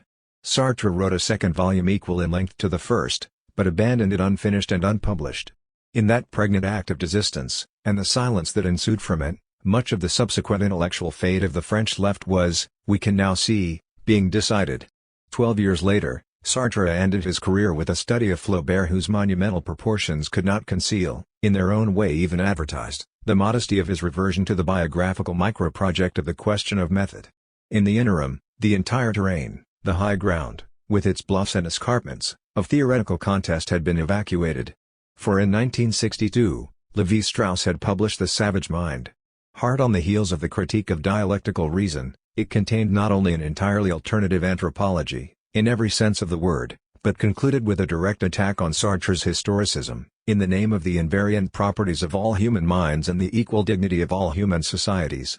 In one erasive gesture, it thus leveled all the pretensions of either dialectical reason or historical diachrony as Sartre had construed them, ideas which Lévi-Strauss simply assimilated to the mythology of the civilized as opposed to the savage mind, with no intrinsic superiority over it. Sartre, so agile and fertile an interlocutor, so indefatigable a polemicist hitherto, made no answer. The ultimate goal of the human sciences is not to constitute man but to dissolve him. 3, Lévi-Strauss concluded, unloosing the slogan of the decade. When a Marxist reply finally came, in 1965, it was no repudiation, but a counter-signature of the structuralist claim. Louis Althusser's two books, For Marx and Reading Capital, rather than engaging with Lévi-Strauss's attack on history or his interpretation of humanism, endorsed and incorporated them into a Marxism that was now itself reinterpreted as a theoretical anti-humanism, for which diachrony was no more than the development of the forms of synchronic knowledge itself. Sartre, Althusser confided in the pages of the Weekly of the Italian Communist Party, was a false friend of historical materialism, actually more distant from it than its ostensible critic Lévi-Strauss. For the novelty and ingenuity of the Althusserian system were, in their own right, undeniable. I have defended their legacy elsewhere. 5 They very quickly acquired a vast prestige and influence on the French left, displacing anterior theoretical currents, represented not only by Sartre but equally by Lefebvre, Goldman and others, virtually entirely in the formation of a younger generation of Marxists. But even at the peak of its productivity, Althusserianism was always constituted in an intimate and fatal dependence on a structuralism that both preceded it and would survive it. Lévi-Strauss had peremptorily sought to cut the Gordian knot of the relation between structure and subject by suspending the latter from any field of scientific knowledge. Rather than resisting this move, Althusser radicalized it, with a version of Marxism in which subjects were abolished altogether, save as the illusory effects of ideological structures. But in an objectivist auction of this kind, he was bound to be outbid. A year later his former pupil Foucault, proclaiming a full-throated rhetoric of the end of man, in turn reduced Marxism itself to an involuntary effect of an outdated Victorian episteme, and no more than a derivative one at that. 6 The advance of structuralism, far from being deflected or halted by the new reading of Marxism, was, for all the latter's protestations of distance, accelerated by it. The most striking evidence of the resultant pattern of hegemony was furnished by the test of the May events in France. Here, it might have seemed plausible to think, structuralism as a stance would have encountered its discomfiture at the hands of a historical dynamic it had sought to sidetrack or deny. What more spectacular eruption of individual and collective subjects could be imagined than the revolt of students, workers and so many others in 1968? If any species of the reigning discourses before May should have been able to respond to this signal political explosion of the class struggle, and survive in theorizing it, one would have thought that the indicated candidate was logically the Marxist variant developed by Althusser. For, however unadapted to the change in other ways, it did at least possess a theory of contradiction and overdetermination, and therewith of the kind of ruptural unity '7 which could give rise to just such a revolutionary situation in a class-divided society as had all but occurred in France. In fact, the exact opposite occurred. Althusser did attempt to adjust his theory by belatedly granting space to the role of the masses, who, he now conceded, made history, even if men and women did not. 8 But since the overall direction of Althusser's inquiries was neither corrected nor developed, the introduction of the problem of the historical subject into the machinery of structural causality set out in Reading Capital simply resulted in incoherence. No new synthesis comparable to his earlier work appeared. The consequence was the progressive effacement and dissolution of Althusserian Marxism, as a current, by the mid-70s. By contrast, structuralism proper, contrary to every expectation, passed through the ordeal of May and re-emerged phoenix-like on the other side, extenuated and modulated, it is true, but by no less and no more than the equivocal prefix of a chronology, where structuralism once had been, now post-structuralism was. The exact relationship between the two, the family resemblance or common descent that unites them across the slim temporal marker, remains to be established. It may prove to be the most revealing feature of both. But few have doubted the existence of the bond between them. Indeed, two of the most central figures of the first were no less prominent in the second, Lacan, whose écrit, gathered in 1966, with much structuralist réclame, already anticipated much of the internal critique of structuralism developed after 1968, and Foucault, who moved without trouble or turmoil from the one constellation to the next, always abreast of the moment. Derrida himself, a purer post-structuralist thinker whose first trio of works published in 1967 prepared the positions for the general reversal of verdicts after May, for all his fastidious cavils at Lévi-Strauss, could not but render homage to him as the seeker for a new status of discourse in which everything begins with structure, configuration or relationship, yet at the same time in the abandonment of all reference to a center, to a subject, to an origin, or to an absolute archaea. 9. During the 70s, then, the relegation of Marxism to the margins of Parisian culture became ever more pronounced. Sartre's Flaubert, when it finally appeared, had virtually the air of a posthumous work, not to the life of the author, but to the cycle of culture in which it was conceived. Althusser's writing petered out in exiguous fragments and glosses. Meanwhile, structuralism and its progeny continued to be prodigiously productive. In the 20 years since the publication of The Savage Mind, there have been Lévi-Strauss's anthropological tetralogy on myths, the gathering flow of Lacan's essays and seminars, 20 volumes promised, on psychoanalysis, Michel Foucault's Serrid studies, accompanied by procedural commentaries, on madness, medicine, imprisonment and sexuality, the protean work of Barthes on literature and the numberless deconstructions of Derrida in philosophy, not to speak of the accumulating oeuvre of Deleuze and others. Seldom can the outward signs of an intellectual victory have appeared so conclusive. Yet it still remains to ask, in what did this victory consist?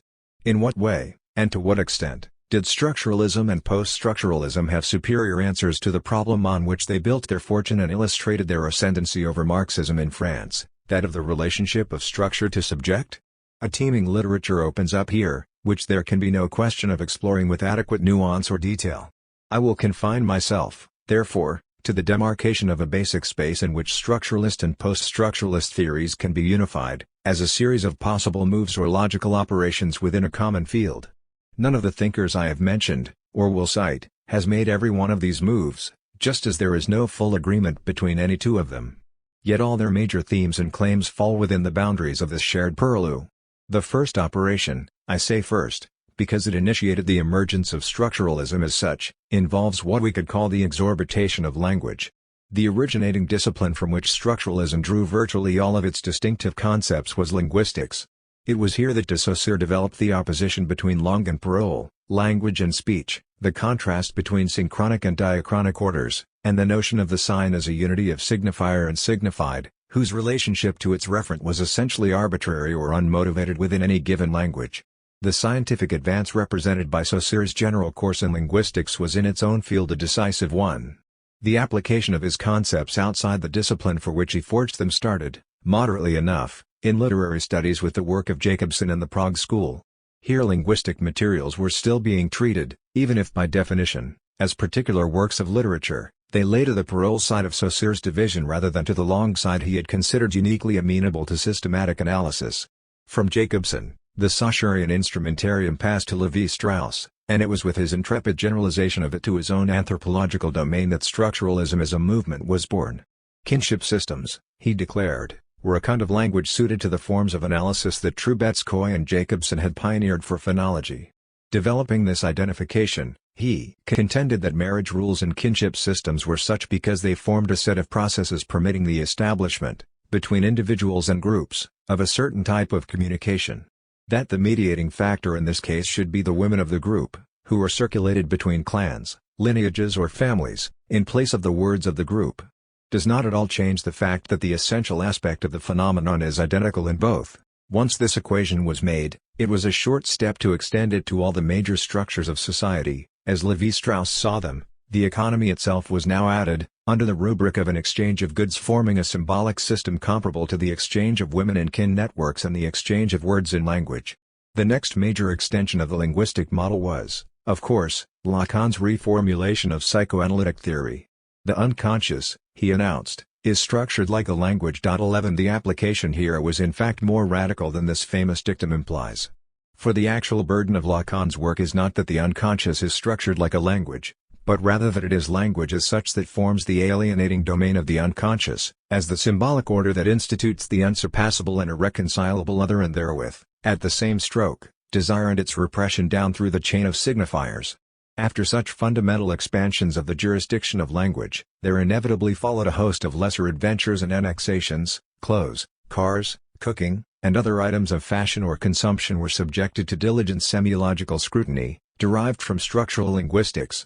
The final step along this path was to be taken by Derrida, who, marking the post-structuralist break, rejected the notion of language as a stable system of objectification, but radicalized its pretensions as a universal suzerain of the modern world. With the truly imperial decree, there is nothing outside of the text, nothing before the text, no pretext that is not already a text. 12 The book of the world that the Renaissance, in its naivete, took to be a metaphor, becomes the last, literal word of a philosophy that would shake all metaphysics. It was Saussure himself, ironically, who warned against exactly the abusive analogies and extrapolations from his own domain that have been so unstoppable in the past decades. Language, he wrote, is a human institution of such a kind that all the other human institutions, with the exception of writing, can only deceive us as to its real essence if we trust in their analogy. 13 Indeed, he singled out kinship and economy, precisely the two systems with whose assimilation to language Lévi-Strauss inaugurated structuralism as a general theory, as incommensurable with it. Familial institutions such as monogamy or polygamy, he noted, were improper objects for semiological analysis, because they were far from unmotivated in the same way as the sign. Economic relations were likewise unamenable to his categories because economic value was rooted in things and in their natural relations. The value of a plot of ground, for instance, is related to its productivity. 14 Saussure's whole effort, ignored by his borrowers, was to emphasize the singularity of language, everything that separated it from other social practices or forms. "We are deeply convinced," he declared, "that whoever sets foot on the terrain of language can be said to be bereft of all the analogies of heaven and earth." 15 In fact, the analogies that were to be promptly discovered by Lévi-Strauss or Lacan, in their extension of linguistic categories to anthropology or psychoanalysis, give way on the smallest critical inspection. Kinship cannot be compared to language as a system of symbolic communication in which women and words are respectively exchanged, as Lévi-Strauss would have it, since no speaker alienates vocabulary to any interlocutor, but can freely reutilize every word given as many times as is wished thereafter, whereas marriages, unlike conversations, are usually binding. Wives are not recuperable by their fathers after their weddings. Still less does the terminology of exchange warrant an allusion to the economy, if speakers and families in most societies may be reckoned to have at least a rough equivalence of words and women between them. This is notoriously not true of goods. No economy, in other words, can be primarily defined in terms of exchange at all. Production and property are always prior. Lévi-Strauss's Trinitarian formula operates, in effect, to screen out all the relations of power, exploitation and inequality which inhere not only in most primitive economies, let alone our civilization of capital, but also in every familial or sexual order known to us, in which conjugality is tied to property, and femininity to subalternity. Familiar considerations of this sort hold equally good in the case of Lacan. Far from the unconscious being structured like a language, or coinciding with it, Freud's construction of it as the object of psychoanalytic inquiry precisely defines it as incapable of the generative grammar which, for a post-Saussurian linguistics, comprises the deep structures of language, that is, the competence to form sentences and carry out correctly the rules of their transformations. The Freudian unconscious, innocent even of negation, is a stranger to all syntax. These local objections, conclusive as they may be for the disciplines in question, nevertheless do not in themselves convey the general reason why language is no fitting model for any other human practice. We can see the distance between them most clearly, perhaps, if we recollect Lévi-Strauss's argument in The Savage Mind that language provides an apodictic experience of a totalizing and dialectical reality interior and exterior to the consciousness and will of any speaking subject, whose utterances on the contrary are never conscious totalizations of linguistic laws. 16 The basic presumption of structuralism has always been that this asymmetry is paradigmatic for society and history at large. But in fact the relation between langue and parole is a peculiarly aberrant compass for plotting the diverse positions of structure and subject in the world outside language. This is so for at least three basic reasons. Firstly, linguistic structures have an exceptionally low coefficient of historical mobility, among social institutions. Altering very slowly and, with few and recent exceptions, unconsciously, they are in that respect quite unlike economic, political or religious structures, whose rates of change, once the threshold of class society has been reached, have generally been incomparably faster. Secondly, however, this characteristic immobility of language as a structure is accompanied by a no less exceptional inventivity of the subject within it. The obverse of the rigidity of langue is the volatile liberty of parole. For utterance has no material constraint whatever, words are free, in the double sense of the term. They cost nothing to produce, and can be multiplied and manipulated at will, within the laws of meaning. All other major social practices are subject to the laws of natural scarcity. Persons, goods or powers cannot be generated ad libitum and ad infinitum. Yet the very freedom of the speaking subject is curiously inconsequential, that is, its effects on the structure in return are in normal circumstances virtually nil. Even the greatest writers, whose genius has influenced whole cultures, have typically altered the language relatively little. This, of course, at once indicates the third peculiarity of the structure-subject relationship in language, namely, the subject of speech is axiomatically individual, don't speak altogether being the customary way of saying that plural speech is non-speech, that which cannot be heard. By contrast, the relevant subjects in the domain of economic, cultural, political or military structures are first and foremost collective, nations, classes, castes, groups, generations. Precisely because this is so, the agency of these subjects is capable of effecting profound transformations of those structures. This fundamental distinction is an insurmountable barrier to any transposition of linguistic models to historical processes of a wider sort. The opening move of structuralism, in other words, is a speculative aggrandizement of language that lacks any comparative credentials. What are the intellectual consequences within structuralism of this absolutization of language? The most important immediate effect is what we can call, and this is the second modal operation within its characteristic space, the attenuation of truth. Saussure had distinguished within the sign the signifier and the signified, as he thought of them, the acoustic image and the concept. On the one hand he emphasized the arbitrary character of the sign, relative to any referent that it named, in other words, the detachability of the concept from its sound. On the other hand, he stressed that to the extent to which language was not simply a process of nomination, each signifier acquired its semantic value only by virtue of its differential position within the structure of log, in other words, the intrication of concepts in the sound system as a whole. Linguistic value, he wrote, is determined concurrently along these two axes. 17 A word can be exchanged for something dissimilar, an idea, and it can be compared with something of the same nature, another word. 18 The result is a precarious balance between signifier and signified in his complex conception of the sign. This equilibrium was bound to be broken once langage was taken as an all-purpose model outside the domain of verbal communication itself. For the condition of its conversion into a portable paradigm was its closure into a self-sufficient system, no longer moored to any extra-linguistic reality. Structuralism as a project, then, was committed from the start to the repression of the referential axis of Saussure's theory of the sign. The result could only be a gradual megalomania of the signifier. Lévi-Strauss started the escalation of its claims with the improbable thesis that language was invented by man en bloc, as a complete system already in excess of the possible uses of it. Man from his origin disposes of an integral stock of signifiers which he is hard put to allocate to the signified given as such without thereby being known. He wrote. 19 The result was a permanent superabundance of the signifier, relative to the signified on which it can pose itself. Lacan, once again, was responsible for the next rung, when he simply identified the networks of signifiers with their differential positions within log, demoting the signified to the mere flux of things said as paroles. Where Lévi-Strauss invoked a floating signifier above an implicitly stable signified, Lacan now spoke of the incessant sliding of the signified under the signifier, 20 itself taken as a metaphor of the subject, hence the effective impossibility of signifying any stable intentional meaning because of the interrelational dynamism of the chain of signifiers themselves, one coextensive with the unconscious, that perpetually undoes the illusory identity of the ego represented by them. Thereafter, it only remained for Derrida to reject the very notion of the sign itself, as a unity and distinction of the signifier and the signified, by cancelling any residual autonomy of the signified altogether. Language now becomes a process in which every signified is also in the position of a signifier. 21, that is, a system of floating signifiers pure and simple, with no determinable relation to any extralinguistic reference at all.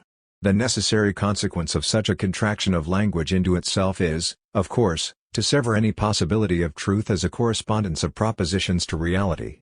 It was Foucault and Derrida who most unflinchingly assumed the ensuing logic. In doing so, they were able to reach back beyond Saussure to the philosophical legacy of the late Nietzsche, in its relentless denunciation of the illusion of truth and the fixity of meaning. For Derrida, any concept of truth is to be equated with the compulsive metaphysics of presence, with which Nietzsche broke in his, I quote, joyous affirmation of the play of the world and the innocence of becoming. Without fault, without truth and without origin. 22 And Foucault, the stress is less on the liberation from the cognitive and the ludic than on the tyranny of the vertical itself. The will to truth, he asserts, produces its knowledge through a primary and perpetually reiterated falsification which poses the distinction between the true and the false. 23 The slippage of gear towards a freewheeling naissance, proclaimed if never entirely practiced by their juniors, remains alien to the earlier generation of structuralist thinkers. Both Lévi-Strauss and Lacan, when the occasion demands it, even affect scientific aspirations by looking forward to the mathematization of their respective disciplines. But on closer inspection, the circular logic of a self-referential language that they bring to each of their disciplines has its predictable effects. Thus Lévi-Strauss asks, what does it matter? If his interpretations of myths are forced or arbitrary, since they themselves can be read as no less a myth, it is in the last resort immaterial whether in this book the thought processes of the South American Indians take shape through the medium of my thought, or whether mine takes place through theirs. 24 Here it is error that is excluded from the outset, in the self-exhibiting identity of the human mind.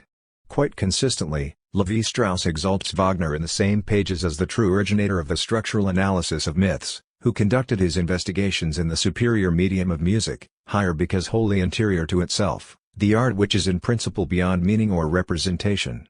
The solution is similar in Lacan, who retains a vestigial concept of the real beyond the symbolic, but only as the impossible which cannot be signified, a realm of the ineffable that, he stresses, has nothing in common with mere reality as the ready-to-wear of fantasy.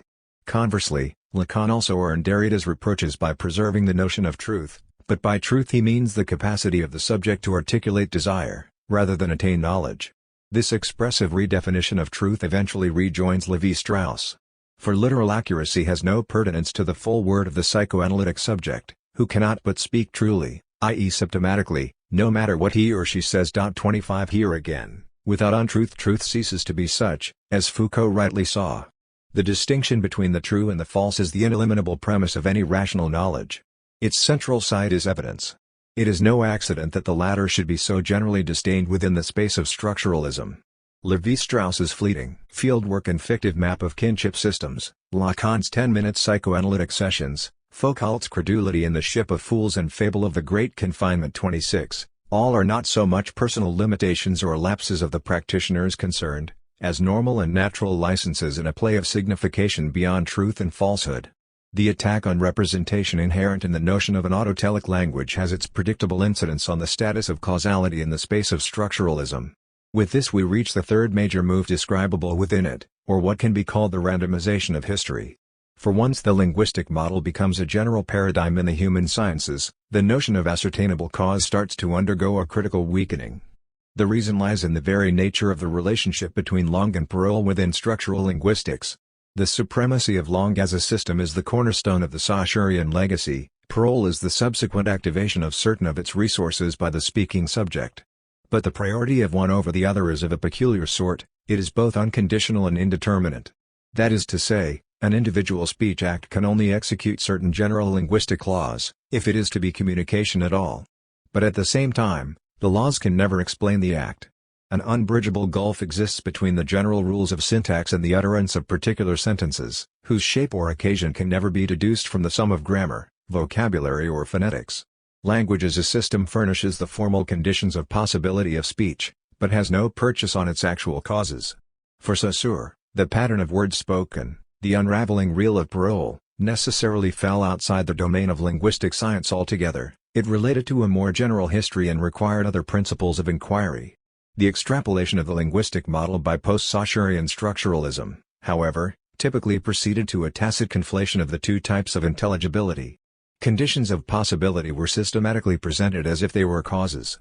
The two most extended examples of this tendential confusion were to be Lévi-Strauss's studies of mythologies in primitive societies and Foucault's attempts to construct an archaeology of knowledge in civilized ones. In each case, a massive analytic machinery is mounted, whose essential goal is to demonstrate the identity of the field in question, the invariant function of totems or structure of myths, the unity of epistemes or the rigidity of discursive formations. Once constructed, however, these leave no epistemological passage to the diversity of specific myths or enunciations, still less to the development from one to another. The result is that instead of genuine explanation, structuralist analysis constantly tends to tilt towards classification. Adjacency, as Edward Said has remarked, eclipses sequentiality.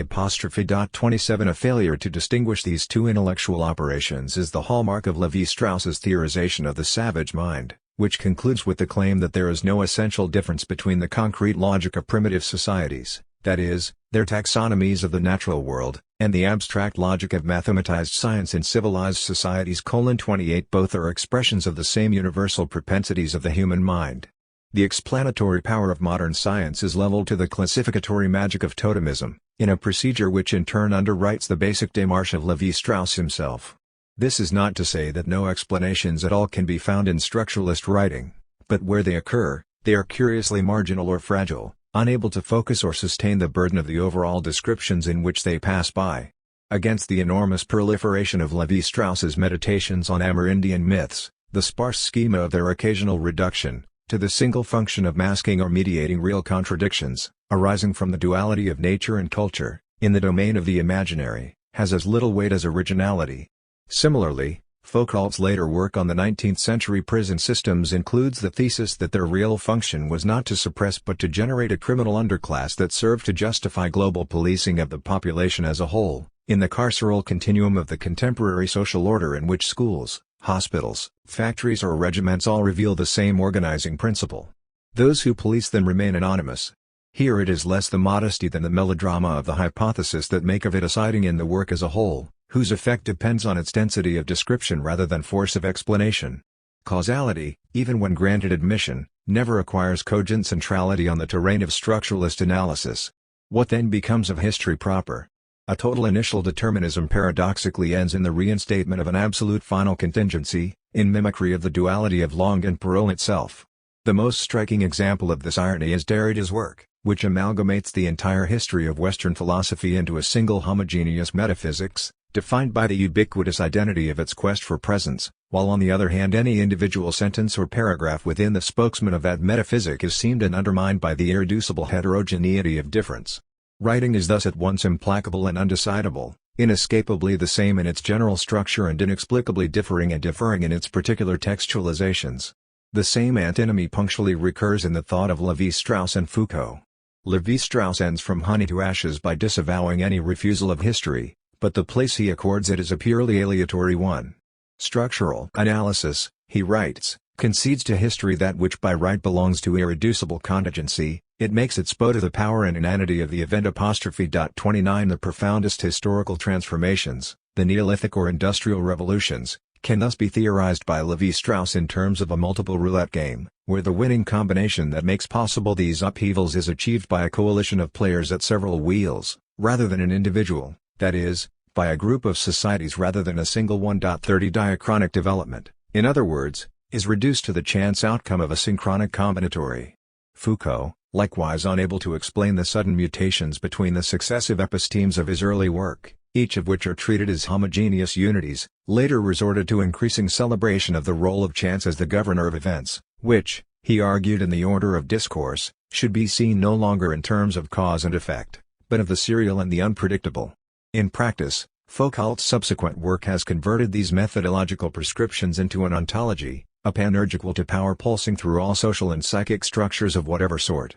Their common derivation from Nietzsche indicates the linkage between chance and power, so interpreted, in Foucault's thought. Once hypostatized as a new first principle, Zarathustra style, power loses any historical determination. There are no longer specific holders of power, nor any specific goals which its exercise serves. As sheer will, its exercise is its own satisfaction. But since such will is all-pervasive, it must generate its own contrary. Where there is power, there is resistance, but this resistance is, it too, a counterpower. 31 In the frontierless flux of conation conjured up by the later Foucault, causality as an intelligible necessity of social relationships or historical events disappears, the mutual contention is unconditioned, and its outcome can only be contingent. Power is the inanity of the event, in this version. Power relationships are reversible, as Foucault puts it, in the same sense and for the same theoretical reasons as textual significations are undecidable for Derrida.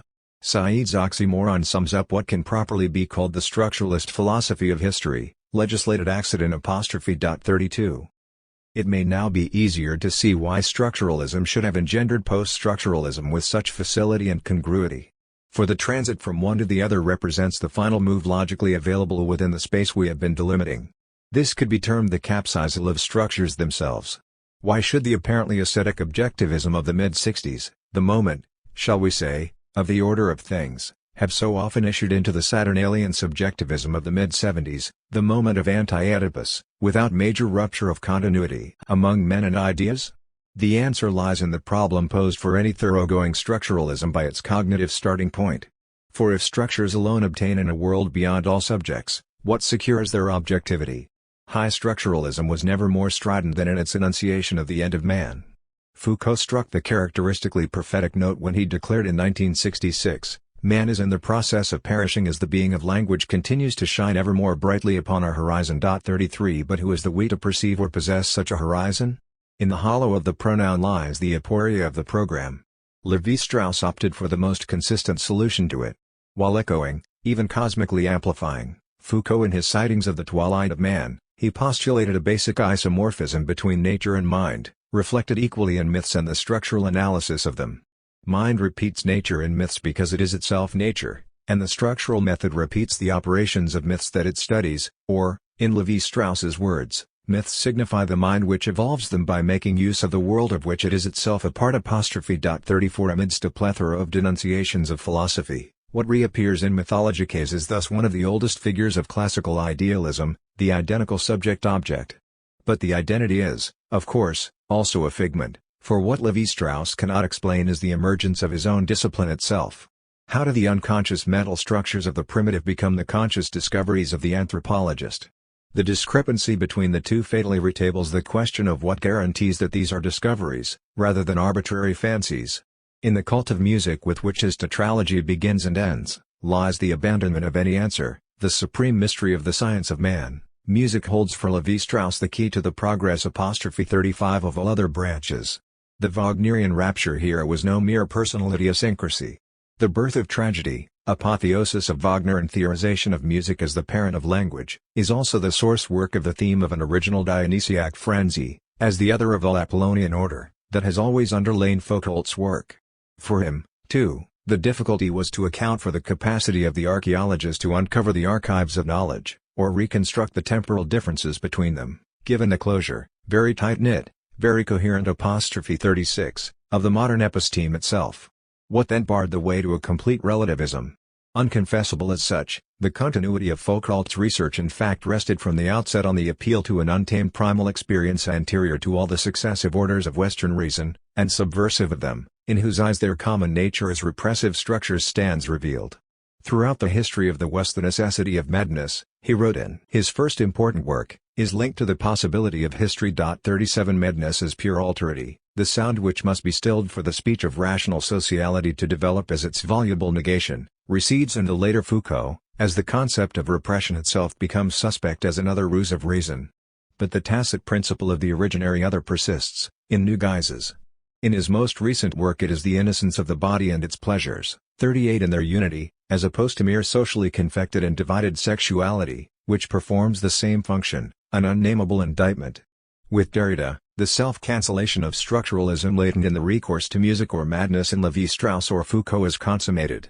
With no commitment to exploration of social realities at all, Derrida had little compunction in undoing the constructions of these two, convicting them both of a nostalgia of origins, Rousseauesque or pre-Socratic, respectively, and asking what right either had to assume, on their own premises, the validity of their discourses.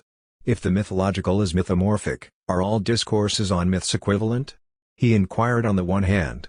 On the other hand, how could a history of madness, he asked, as it carries itself and breathes before being caught and paralyzed in the nets of classical reason, be written from within the very language of classical reason itself, utilizing the concepts that were the historical instruments of the capture of madness? 39 The common vice of all previous intellectual traditions was to neutralize or reduce the structurality of structure by giving it a center or referring it to a point of presence, a fixed origin that itself escaped structurality, in such a way as to limit the play of structure. 40 What Derrida had seen, acutely, was that the supposition of any stable structure had always depended on the silent postulation of a center that was not entirely subject to it, in other words, of a subject distinct from it. His decisive move was to liquidate the last vestige of such autonomy. The result, however, was not to achieve a higher order, now entirely purified structure, but the very contrary, the effect was a radically destructuring one.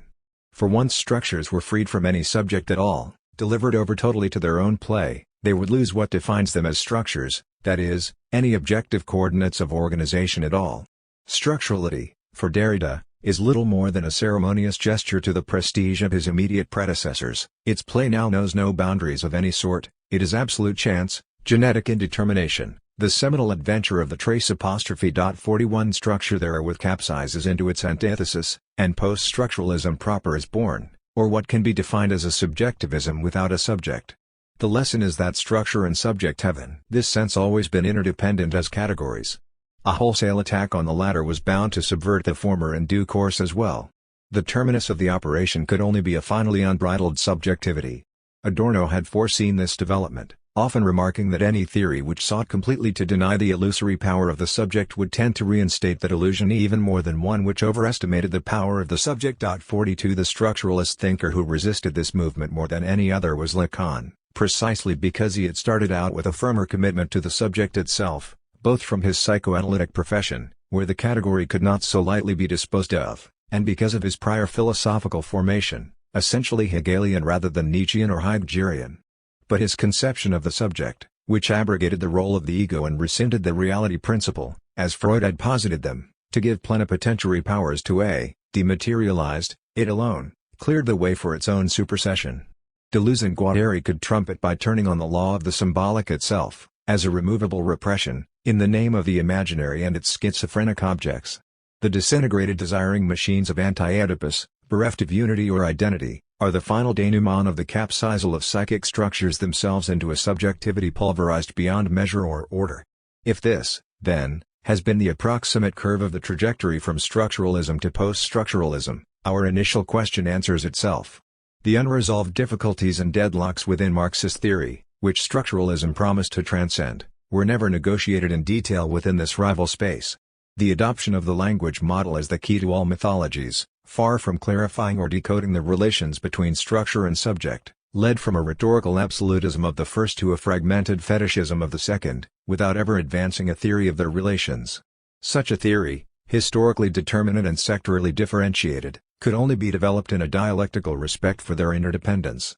3. Nature and history. The puzzle which I discussed yesterday was the reason for the retreat of Latin Marxism, at a time of general advance of Marxist culture elsewhere in the Western world. The hypothesis which seemed initially the most attractive, its intellectual defeat at the hands of a superior alternative, the structuralist culture that won dominance in Paris from the mid-60s onwards, proved on closer scrutiny of the structuralist space itself to be an implausible one. The formal battlefield between the two, the problem of the relations between structure and subject, was never occupied in sufficient depth by structuralism to present any real challenge to a historical materialism confident of itself. An intrinsic explanation, from within the logic of the ideas of the time, meets a fin de non-recevoir here, referring us back to the extrinsic history of politics and society at large. If we consider this plane of our problem, we can immediately notice something that tends to confirm the conclusion that, for all the polemical atmosphere of the period, little direct and genuine engagement occurred between the two antagonists. This is the striking political heteronomy of structuralism as a phenomenon. At no point, from the early 60s to the early 80s, have it or its sequels defended an independent social viewpoint of their own. Rather, what has distinguished structuralism and post-structuralism is the extraordinary lability of the political connotations they have successively assumed. This external history is essentially one of passive adaptation to the prevailing fashions and moods of the time. Initially, most of the leading structuralist thinkers paid formal homage to Marxism, at a time when it still enjoyed a post-liberation ascendancy in France. Lévi-Strauss declared his research as to be no more than superstructural studies, complementary to the Marxist account of the undoubted primacy of infrastructures. '1 Foucault started out by speaking well of Pavlov and Soviet psychiatry. Barthes's two major poles of contemporary reference were Brecht and Sartre. Lacan's close collaborator Pontalis was a member of Les Temps modernes throughout the period of the latter's rapprochement with the French Communist Party. By the mid-60s, this had already altered in the consolidated climate of Hegelism. Barthes's bland semiology of fashion was by now a far cry from his caustic mythologies.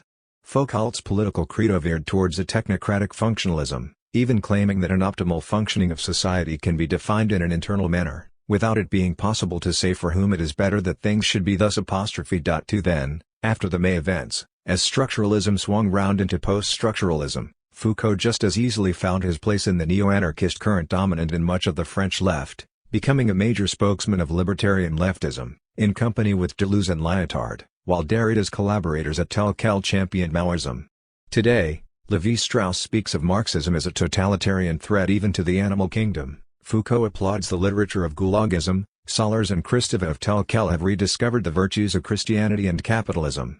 Conservative or collusive as these positions may be, they have little actual edge or weight. It is less their iniquity than their fatuity that is striking.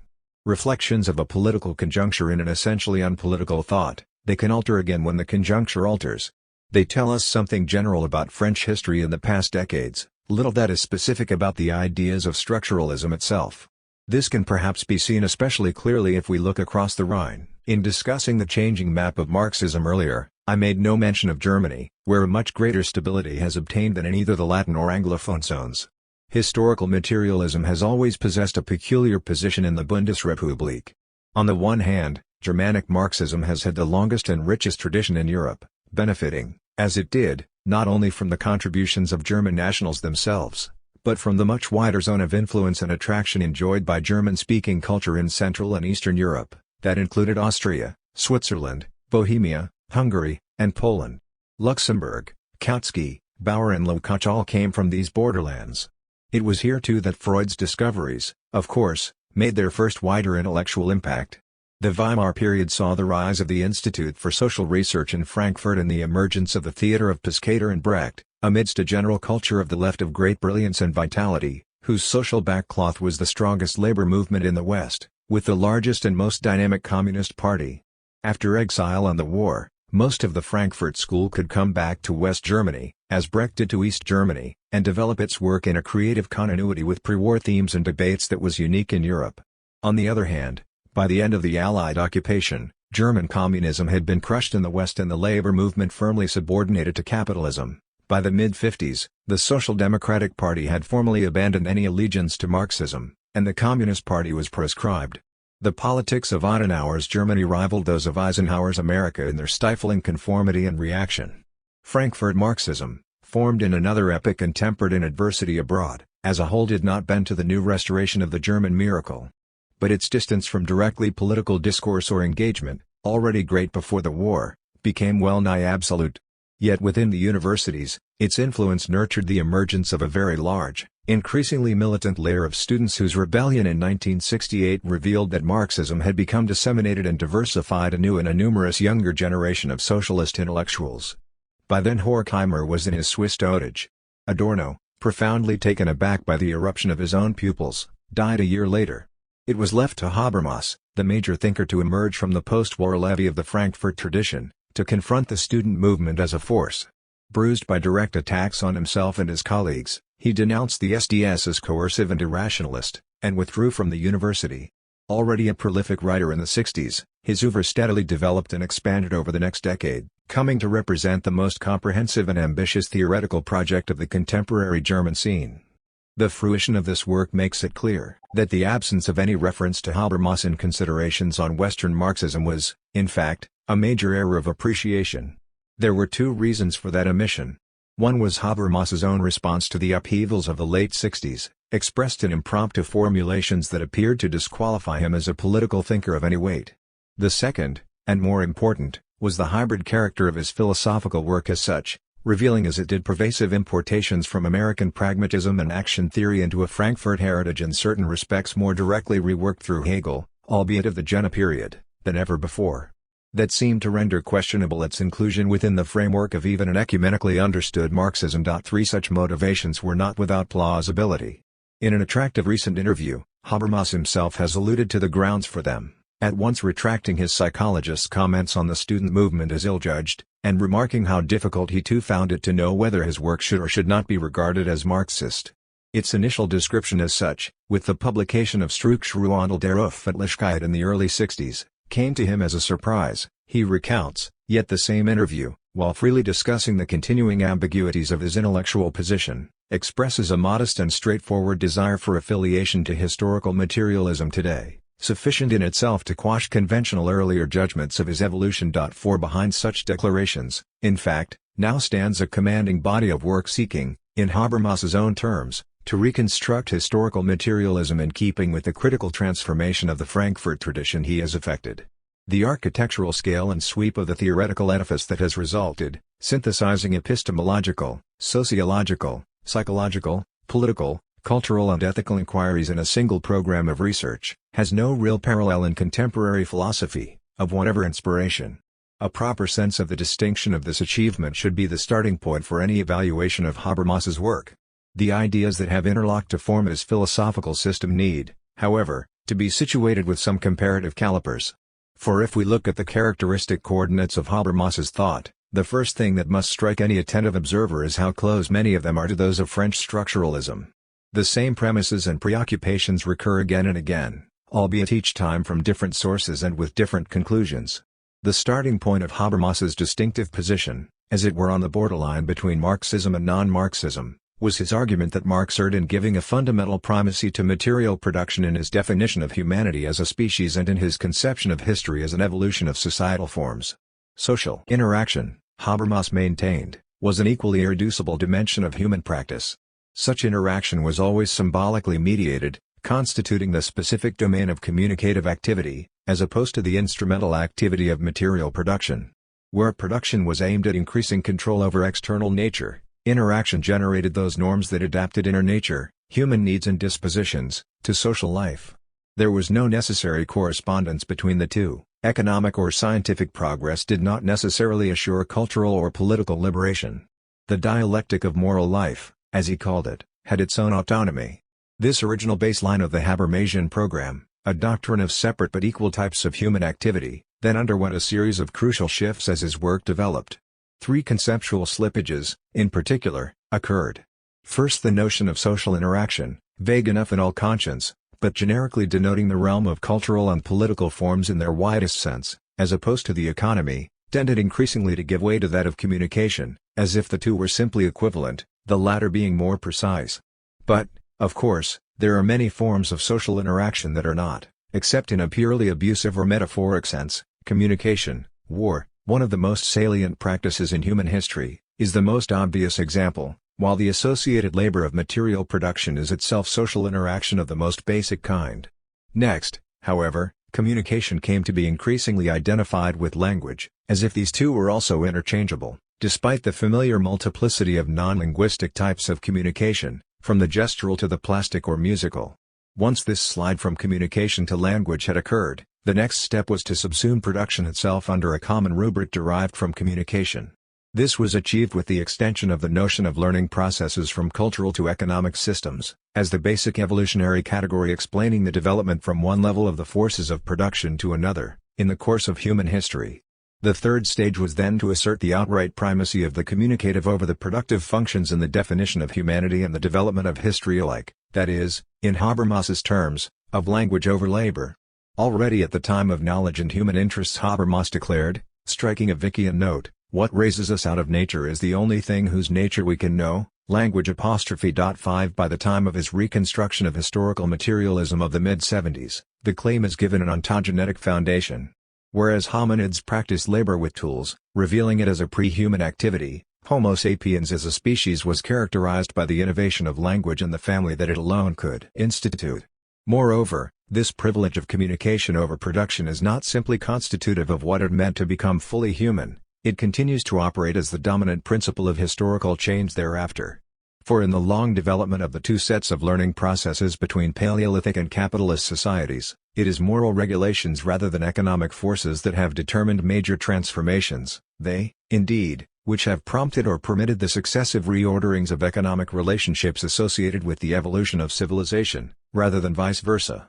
As Habermas writes, the development of these normative structures is the pacemaker of social evolution. For new organizational principles of social organization mean new forms of social integration, and the latter, in turn, make it possible to implement available productive forces, or to generate new ones, as well as making possible a heightening of social complexity. 6. This position would seem to conflict directly with the suggestion, pervasive in Habermas's early work, that normative development, the dialectics of the moral life, far from setting the pace of economic progress, has tended to lag disastrously behind it, or, as he explained in terms very close to the classical concepts of the Frankfurt School, that liberation from hunger and misery does not necessarily converge with liberation from servitude and degradation, for there is no automatic developmental relation between labor and interaction. 7 Habermas resolves the difficulty by resorting to the notion of a developmental logic of the human mind, that is, a structure at once crescent and invariant, borrowed from Piaget's genetic psychology and projected from the individual to the societal plane. This logic specifies in advance the gamut of possible normative patterns in social evolution, while at the same time grading them along a spectrum of increasing degrees of maturity.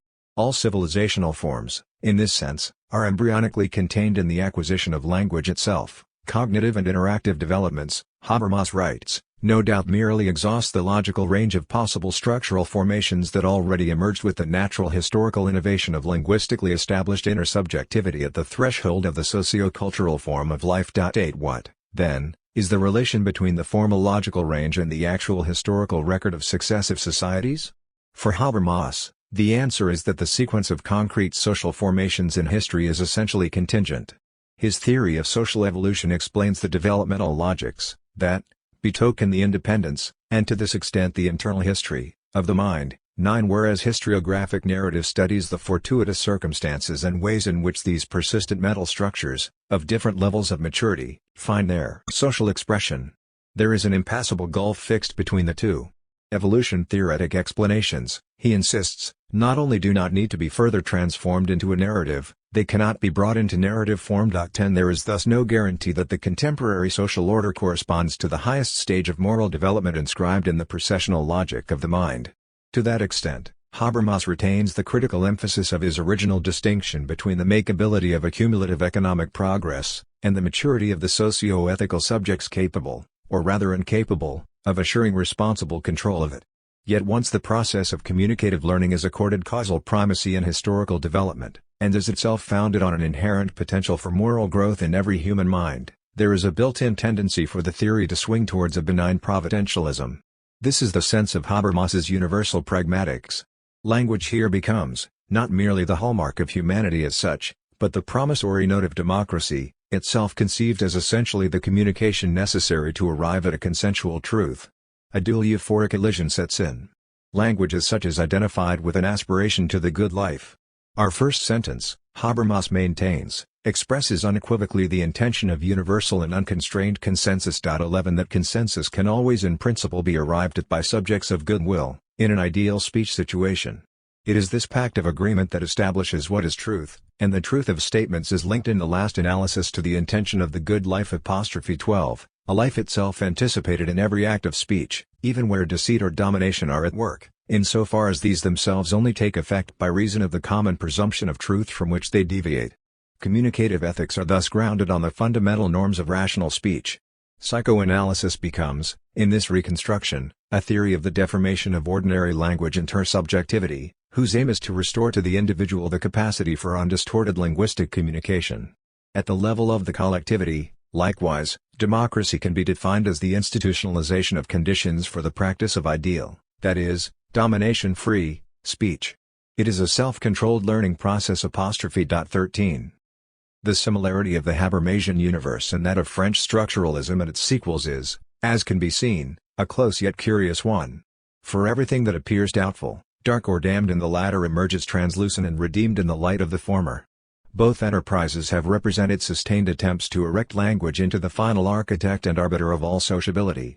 Habermas has, if anything, articulated the underlying premise of his own ambition more clearly than any of his Parisian contemporaries, arguing, as his most authoritative commentator puts it, that since speech is the distinctive and pervasive medium of life at the human level, the theory of communication is the foundational study of the human sciences, it discloses the universal infrastructure of sociocultural life.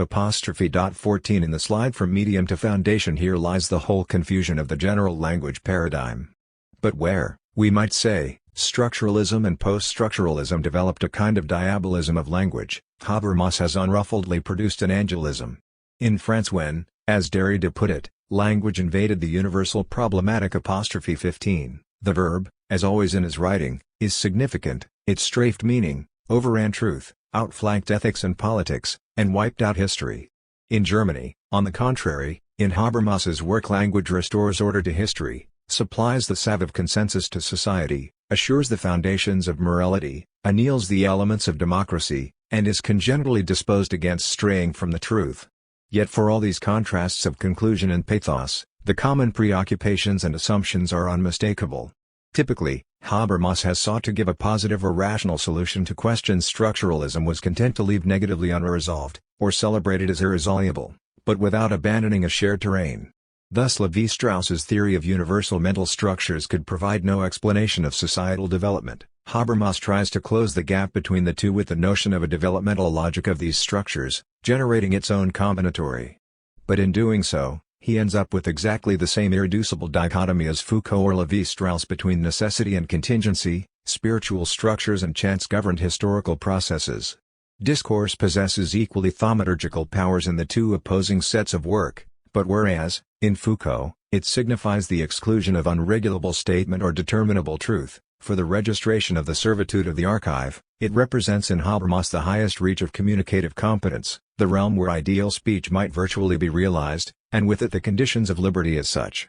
Lacan sees the specificity of human speech, as opposed to animal codes, in the ability to lie, while Habermas reduces all lying to a mere parasitism on the truth that it would vainly betray, in the act of speech that must betoken a promise of the true to be understood at all.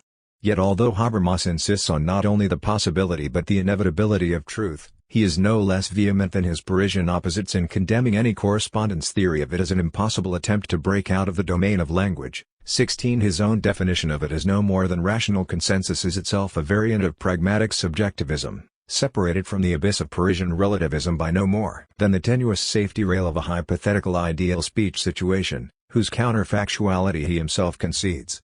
Similarly, for Lacan, psychoanalysis seeks to restore to the patient the full word of the unconscious, which precisely is not the empty accuracy of ordinary egoic language and its fixations, whereas Habermas views psychoanalysis as a therapy whose goal is to repair the subject's capacity for the ordinary language of intersubjectivity, with a much more traditional estimate of the positive instance of the ego, closer to that of Freud. In either case, however, a dematerialization of Freud's theory has occurred, in which instinctual drives are alternatively effaced or resolved into linguistic mechanisms. When all this has been said, it remains true that the difference between Habermas's philosophy of language and history and that of his structuralist and post-structuralist counterparts is no mere redundant one. I have spoken of the curious innocence of Habermas's vision, but this also comports a kind of integrity and dignity of thought generally foreign to the French exemplars of the language model. Habermas's very style, frequently, not always, drab, awkward, laborious, bespeaks its own contrast with the excitable coloratures of the Parisian masters. Behind it lies, no fin de siècle of Wagnerian overtones, but the earnest ideals and serious optimism of the German Enlightenment. Bildung is the real leitmotif unifying Habermas's characteristic range of interests and arguments. It leads to an essentially pedagogic view of politics, the forum become a classroom as its struggles and confrontations are transmuted into processes of learning. But for all the limitations of this optic, painfully obvious in a classical Marxist perspective, it does not actually exclude politics as such. Unlike his opposite numbers in France, Habermas has attempted a direct structural analysis of the imminent tendencies of contemporary capitalism and of the possibility of system-changing crises arising from them, in keeping with the traditional project of historical materialism. His notion of a crisis of moral legitimation undermining social integration, a crisis paradoxically generated by the very success of state-directed regulation of the cycle of economic accumulation, conforms in this respect faithfully to the schema of normative primacy postulated by his evolutionary theory of history as a whole. 17 Developed in the late 60s, this conception has since received little empirical confirmation. If anything, the onset of world recession in the 70s has undermined the economic regulation of the major capitalist states, without generating any crisis in the legitimation of the market system as such. The outcome so far has been the reverse of that expected by Habermas: 12 million unemployed in the USA and UK alone, presided over, however, by reinvigorated governments of the far right, with Reagan and Thatcher at the helm. This failing, conceivably a provisional one, is in some ways perhaps less serious than the complete absence in Habermas's account of any collective agency for converting a delegitimation of the existing social order into an advance towards the new legitimacy of a socialist order. The problem of structure and subject is here, once again, posed in its most acute form on the terrain of practical politics itself. Habermas too lacks any answer to the problem, as could be anticipated from the predisposition of his social theory as a whole towards the model of communication. But, and here is the decisive difference with structuralism, for all the shared limits of the common language model, what is striking is the consistency and fidelity of Habermas's commitment to his own version of a Frankfurt-style socialism, without wavering or somersault, over the past 25 years. That commitment was never a revolutionary one, and could not meet the shock of 1968. But nor was it overborne by the aftermath of that year. While many French intellectuals had made the journey from anarchism or Maoism to Cold War anti-communism by the end of the decade, Habermas stood firm against the repressive purges of the Berufsverbot, reaffirming his own form of allegiance to the legacy of Marx expressly against the current of the official drive to extirpate it as subversive from the federal order. This divergence, inexplicable from within the logic of linguistic exorbitancy itself, refers us back to the political history in which it alone becomes intelligible. Let me sum up my arguments so far, as its strands now come together. I began by comparing the predictions that I made for the future of Marxism as a critical theory, in the early 70s, with its actual development since then. The balance sheet, I argued, followed fairly closely some of the lines I had conjectured. Above all, Marxism had witnessed a simultaneous turn to the concrete and a spread to the English-speaking world that together represented a remarkable renaissance of its intellectual vitality and international appeal. At the same time, however, there were two striking deficits within this overall accounting. One was topical, the failure of any truly strategic discourse to emerge within the kind of historical materialism that succeeded a predominantly philosophical Western Marxism proper. The other was geographical, the sudden collapse of confidence and morale within the zone of Latin culture, where Western Marxism had been strongest in the post-war period. What were the reasons for this regional crisis of Marxism in Southern Europe? The superior powers of structuralism, which at first glance seemed an obvious answer, proved on inspection to be implausible, the checkered political record of the latter emphasizing its dependence on an external context it could not theorize. In Germany, which saw neither a qualitative growth of Marxist culture of the Anglo-American type nor a precipitous fallback of the Franco-Italian kind, but rather the consolidation of a traditionally strong production, very similar themes to those of structuralism were reworked in Habermas's attempt to reconstruct historical materialism, yet coexisted with a quite distinct political stance. To understand this intellectual pattern as a whole, across all three zones, it is necessary to turn outwards to that far broader extrinsic history to which Marxism has always accorded a provisional primacy of principle in attempts to explain its own development. So far in these lectures I have scarcely mentioned the largest single reality that inevitably impinged on that development in the period we have been considering. This was, of course, the fate of the international communist movement. The Western Marxist tradition had always been marked by a peculiar combination of tension and dependence in its relation to it. On the one hand, this was affiliation which from its very outset in the early 20s, as Russell Jacoby has recently well reminded us 18, had embodied hopes and aspirations for a developed socialist democracy which the implacable machinery of bureaucratic dictatorship crushed in the USSR with the rise of Stalin. However mediated, sublimated or displaced, and it became all these in the course of the next 40 years, the ideal of a political order beyond capital that would be more, rather than less, advanced than the parliamentary regimes of the West, never deserted it. Hence the permanently critical distance of the Western Marxist tradition from the state structures of the Soviet Union, a distance which can even be discerned in the writings of those of its representatives closest to the international communist movement itself, at different times Sartre and Lukács, Althusser and Delavolpe, not to speak of Korsch or Gramsci or Marcuse.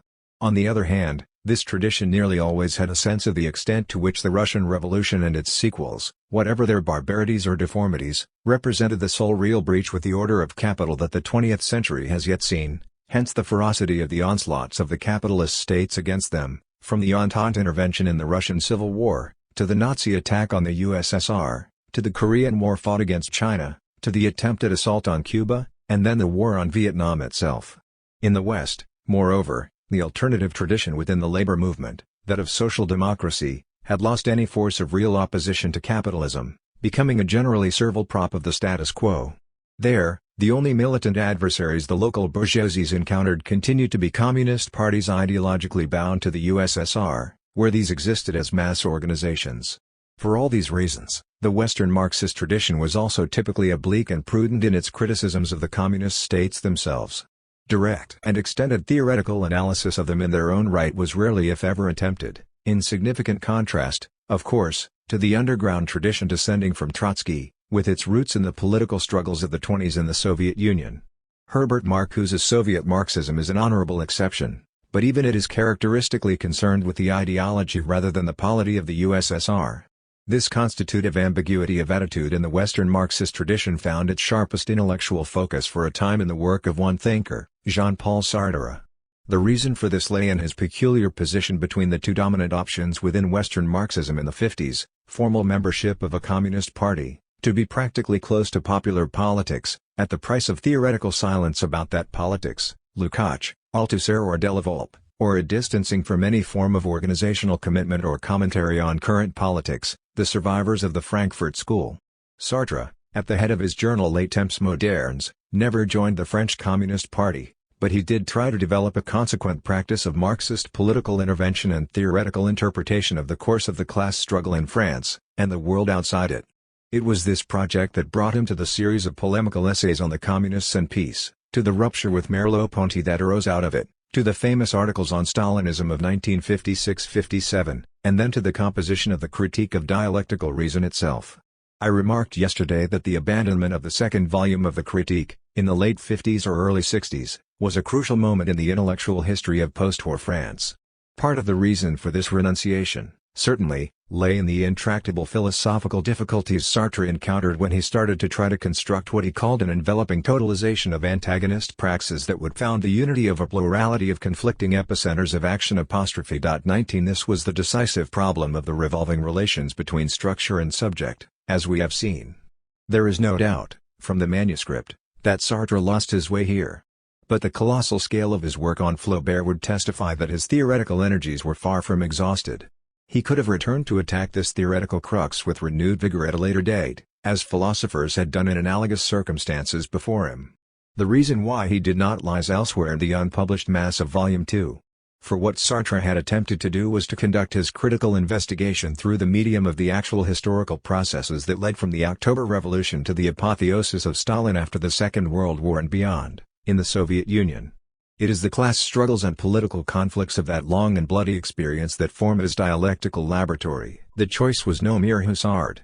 Soon after the publication of the first volume of the Critique, Sartre remarked, when asked about the publication of the second, that is the sequel was about history itself, it would depend how that history turned out, what happened next. The meaning of this cryptic reply becomes clear on a reading of the manuscript. 20 The real intellectual horizon of the Critique was political. Sartre's hope for a developing democratization of the USSR under Khrushchev expressed exactly that optimistic perspective on Soviet history as a whole so eloquently set out in his long essay of 1956, The Ghost of Stalin, which in and through its very excoriation of the Russian intervention in Hungary, held firm to the prediction that de-Stalinization will de-Stalinize the de-Stalinizers. 21 It was almost certainly the disappointment of this expectation by the early 60s which broke off the intention of the second volume. From 1954 to 1960, Soviet society had appeared on the whole to be moving away from the mortmain of Stalin, as labor camps were dissolved, prisoners released, cultural life liberalized, economic reforms granted to benefit consumers and the countryside, and a new international policy of peaceful coexistence proclaimed. Sartre looked forward to the radicalization of that process, with the recovery of direct sovereignty by the Russian working class and peasantry, amidst revived political freedoms and secured personal rights. The failures of Khrushchev's last years, from the Cuban Missile Crisis to the disastrous harvests of the early 60s, led, in the event, in the opposite direction. 2 decades of bleak Brezhnevite conservatism followed. There was to be one last experience, however, of a liberal and reforming communism in Eastern Europe, one far more enlightened than that of Khrushchevism, the Prague Spring in Czechoslovakia. There, in a semi-westernized industrial and cultural environment, with strong pre-war parliamentary traditions, a conscious and genuine effort came from within the ruling party to shed the carapace of bureaucratic domination, and progress towards a real producer's democracy.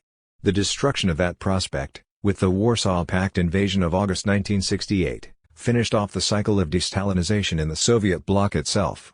Sartre's last political essay of weight, The Socialism That Came In From the Cold 22, was an obituary of the Czechoslovak experiment.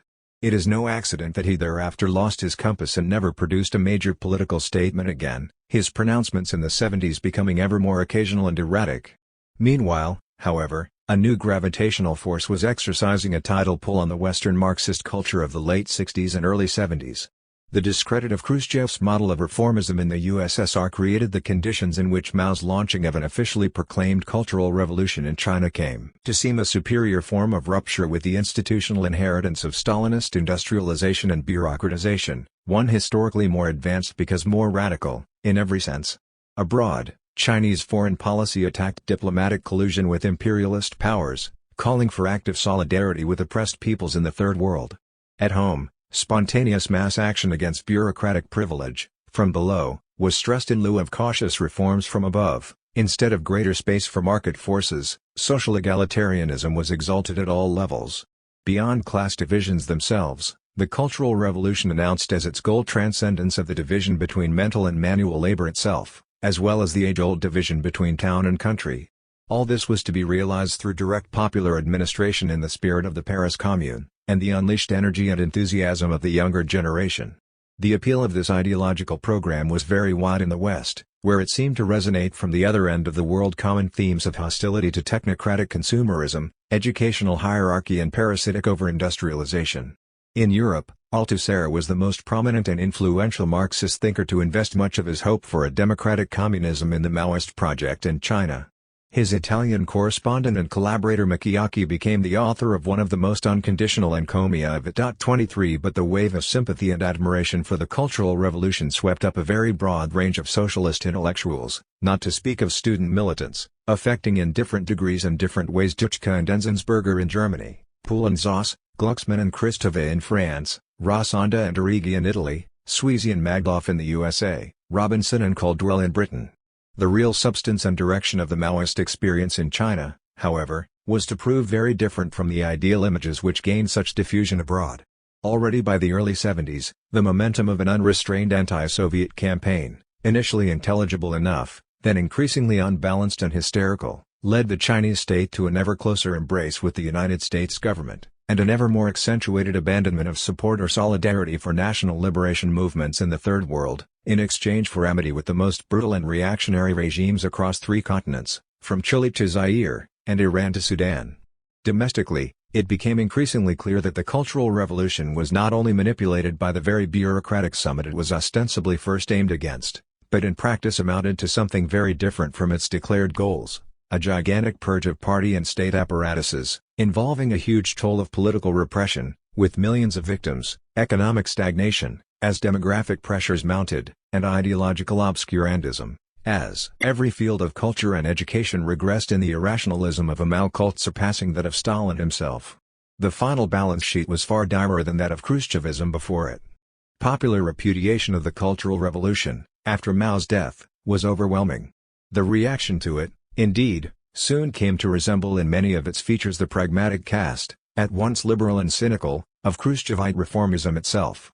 The impact of this somber parabola on the tenor of the Western Marxism that followed it from afar was bound to be great.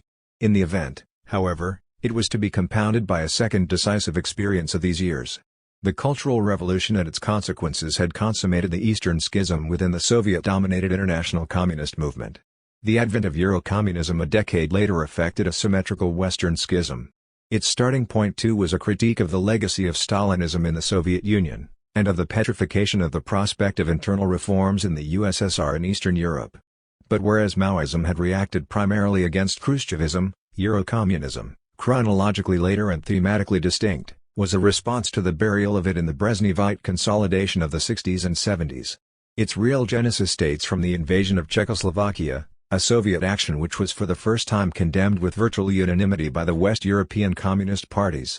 The Eurocommunist alternative to the Russian model, as it crystallized towards the mid-70s, laid central stress on the need to preserve the full range of civic liberties characteristic of capitalist democracy and any socialism to be achieved in the West, in a political order entrenching personal rights and plurality of parties alike, maintaining parliamentary institutions and repudiating any sudden or violent rupture with the private ownership of the means of production.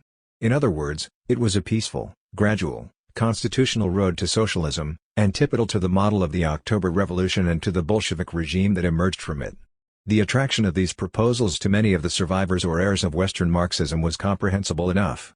The adoption of Euro-communist positions by the leaderships of the major communist parties of the West, above all, in Italy, France, and Spain, could be seen as a belated official acceptance of the heterodox concern with socialist democracy which had underlain much of the Western Marxist tradition from the outset. Its critique of the Soviet model finally rejoining that adumbrated by Korsch or Gramsci 40 years earlier. Two circumstances helped to make the adhesion of Marxist intellectuals to the Euro-communist perspective an especially numerous one. Despite the deep differences in the content of the two scissions, Maoism and Eurocommunism representing in many ways polar ideological opposites, they shared a common point of negative reference in the USSR. Chinese propaganda had, by the mid-70s, become obsessively and virulently anti-Soviet. China itself had by then lost much of its luster abroad, but the Russophobia which it had diffused in the wide circles in Western Europe that had fallen under Maoist influence lingered on.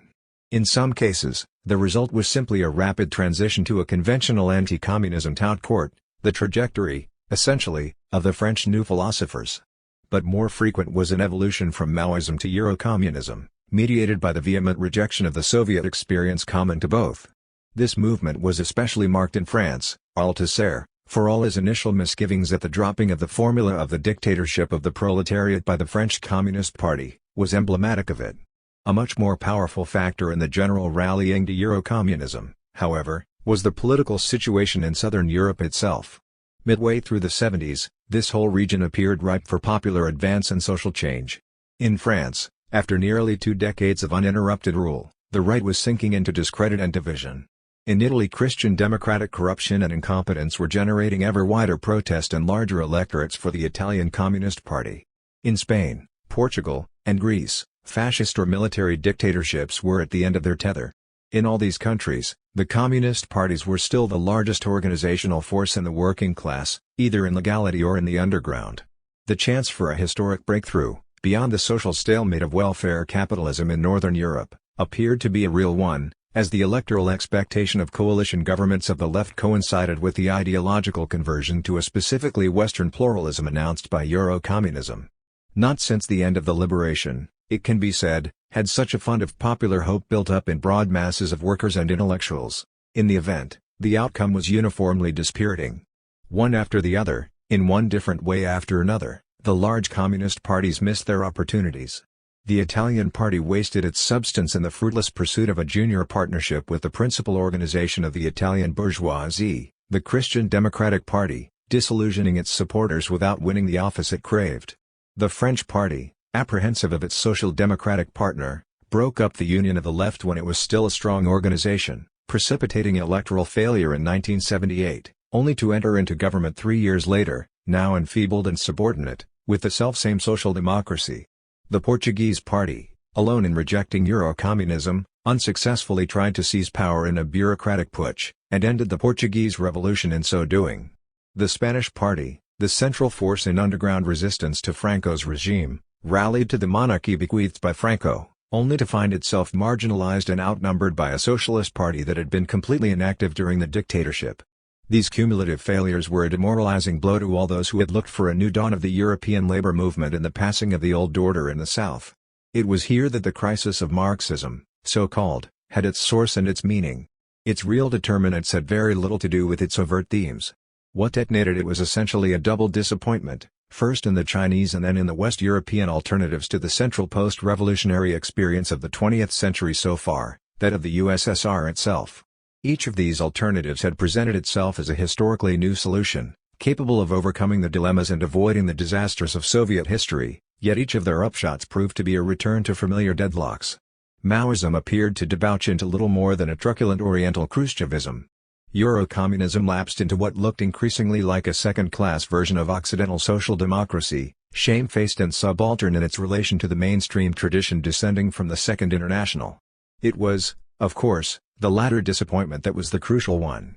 It directly affected the conditions and perspectives of socialism within those advanced capitalist countries which had seemed till then to offer the most opportunities for real progress by the labor movement in the West.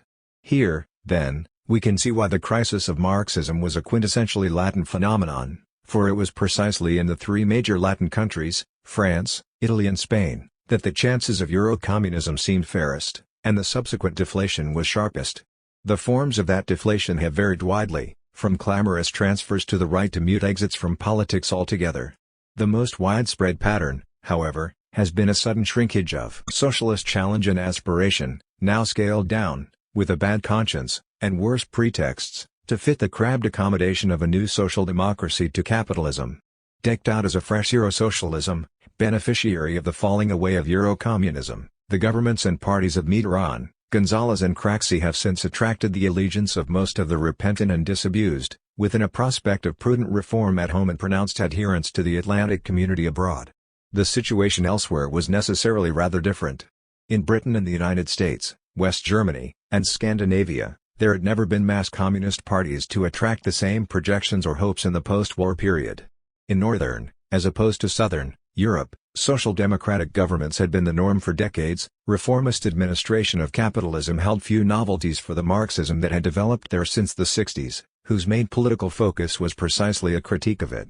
In the United States, the effects of the Vietnam War were relayed, virtually without interruption, by those of the world recession, to create the context for a continuous growth of Marxist culture, from a very small starting base, rather than a crisis of it. These conditions produced an environment affording little soil for collective conversions or collapses of the Gallic or Italian type. A steadier and more tough-minded historical materialism proved generally capable of withstanding political isolation or adversity, and of generating increasingly solid and mature work in and through them. This is not to say that analogous developments may not affect sectors of the Anglo-American or Nordic lefts in the future. The popular consolidation of political regimes of imperialist reaction in Britain, or the United States, in the mid-80s may well break the nerve of some socialists, drawing them rightwards in an anxious quest for the middle ground. The extent of such possible responses, however, remains to be seen.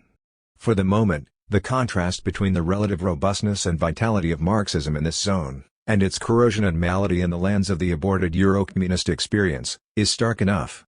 Now, if the vicissitudes of Euro-communism were the principal cause, displaced and concealed, of the disarray of Latin Marxism, they also provide the major explanation for the other central contradiction of that prospectus for the future of historical materialism with which I started. The one crucial area, it will be remembered, where little or no work corresponding to my predictions occurred, was that of Marxist strategy. My assumption had been that the resurgence of mass working class and student militancy at the end of the 60s made possible, and foreseeable, the reunification of Marxist theory and popular practice that alone could generate the kind of revolutionary strategy that had been the achievement of classical Marxism in the epoch of the October Revolution, and whose absence had crippled Western Marxism for so long. What in fact happened was both near and far from this scenario. There was a major closing of the gap between Marxist theory and mass political practice, which had vital and fertile effects on the theory, but the circuit reuniting them was predominantly a reformist rather than a revolutionary one. The framework of my reflections in the mid-70s had formally allowed for this variant, as one of a range of possible combinations, but their conclusion did not take it sufficiently into account. Euro-communism did, for all its limitations, put practical questions of a transition to socialism and conditions of advanced capitalism on the agenda of Marxist theory. The apparent imminence of left governments, with communist participation, in France, Italy and Spain concentrated the minds of Marxist intellectuals powerfully, all across the West. This development greatly contributed towards the turn to the concrete which, I have argued, has characterized the typical forms of historical materialism to succeed the principally philosophical tradition of Western Marxism proper. Political, economic and sociological analyses were now produced in abundance, where formerly there had been a notable dearth. But in the strategic field in the strict sense, little of value emerged. For while Euro-communism presented itself as a third road, as its Italian spokesmen have called it, between Stalinism and social democracy, its actual practice increasingly came to seem merely a repetition of the mournful route back into capitalism of the Second International. No new strategic thought could arise along the journey. As to the areas outside the Euro-communist arena, in Northern Europe or North America, no mass socialist movement of comparable dimensions has yet developed. There the landscape held few illusions, but also few possibilities as yet for directly confronting the problem of the overthrow of the authority of capital. Nor, it must be said, did the alternative tradition of revolutionary Marxism, with its characteristically much greater strategic emphasis and insight, which had seemed to possess the potential for central contributions to any workable transition towards socialism in the West, prove significantly more fruitful than its historical rivals. The Marxist filiation descending from Trotsky appeared well poised, when I was writing considerations on Western Marxism, to re-enter the post-Stalinized mass politics of the left in the advanced capitalist countries, after decades of marginalization. Always far closer to the principal concerns of socialist practice, economic and political, than the philosophical line of Western Marxism, the distinctive theoretical heritage of the Trotskyist tradition gave it obvious initial advantages in the new conjuncture of popular upsurge and world depression that marked the early 70s. Yet in the event, the promise it contained was not to be fulfilled in this period. The conceptions and evasions of Euro-communism met their most effective critiques from the literature of Trotskyism. But although the polemical charge of texts like Ernest Mandel's From Stalinism to Euro-communism left their object typically without riposte, 24 these negative demonstrations of the incoherence and implausibility of central Euro-communist assumptions were not accompanied by any sustained positive construction of an alternative scenario for defeating capitalism in the West. The blockage stemmed from too close an imaginative adherence to the paradigm of the October Revolution, made against the husk of a feudal monarchy, and too distant a theoretical concern with the contours of a capitalist democracy the Bolsheviks never had to confront. History presented one decisive experience to this movement in these years, but the test proved beyond its powers. The fall of Portuguese fascism created the most favorable conditions for a socialist revolution in any European country since the surrender of the Winter Palace. A large electoral majority for the workers' parties in the provisional, representative apparatuses of the state was here combined with the decomposition of the inherited repressive apparatuses of the state, and the emergence of major insurgent sectors in the officer corps and rank and file of the armed forces, resolved to force a passage to socialism. A dual opportunity of this sort has never arisen elsewhere, under conditions of advanced capitalism. The Portuguese Communist Party, vainly attempting to repeat the Czechoslovak road to bureaucratic power of 1948, inevitably missed it. But so too did the small Trotskyist movement operating on its flanks. Although it produced the sharpest and most interesting internal debate of the decade on the course of the Portuguese process, 25 it also failed to synthesize the contending positions, each with its contradictory share of truth, into any cogent or innovative strategy. The Fourth International lost its way at the crossroads of the Portuguese Revolution, as the uncertain groupings of subsequent years were to show. The dearth of strategic resource or invention, agencies and occasions, projections and surprises, forms and demands, organizations and initiatives, ways and means in their totality capable of surpassing and evicting the order of capital, was not to be seriously remedied, from any quarter, in this period. The problem of such a strategy remains today, as it has done now for 50 years, the sphinx facing Marxism in the West. It is clear that the freedom of capitalist democracy, meager but real with its ballot or Bill of Rights, can only yield to the force of a qualitatively greater liberty of socialist democracy, exercised over work and wealth, economy and family as well as polity. But how are the supple and durable structures of the bourgeois state, endlessly elastic in adjustment of the consent on which it immediately rests and infinitely rigid in preservation of the coercion on which it ultimately relies, to be overpowered? What block of social forces can be mobilized, in what ways, ever to undertake the risks of disconnecting the cycle of capital accumulation in our intricately integrated market economies? These are questions that remind us, again and again, that the problem of structure and subject, structures of operative economic and political power, subjects of any calculable insurgency against them, is one not only for critical theory but also for the most concrete of all practices. I do not wish to end on a resumptive note, however, but on an expectant one. The issues just discussed are ones I argued were central, nearly a decade ago. Yet there are others, also in need of exploration, which I did not then raise. For if the moment of power is the alpha of any serious Marxist problematic, it is not the omega.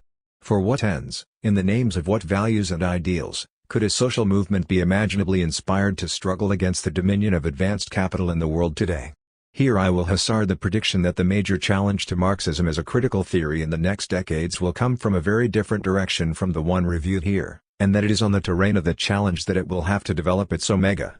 In a memorable phrase, Franklin Trika has spoken of the stereophonic sirens of idealism '26 that have seduced so many in recent years.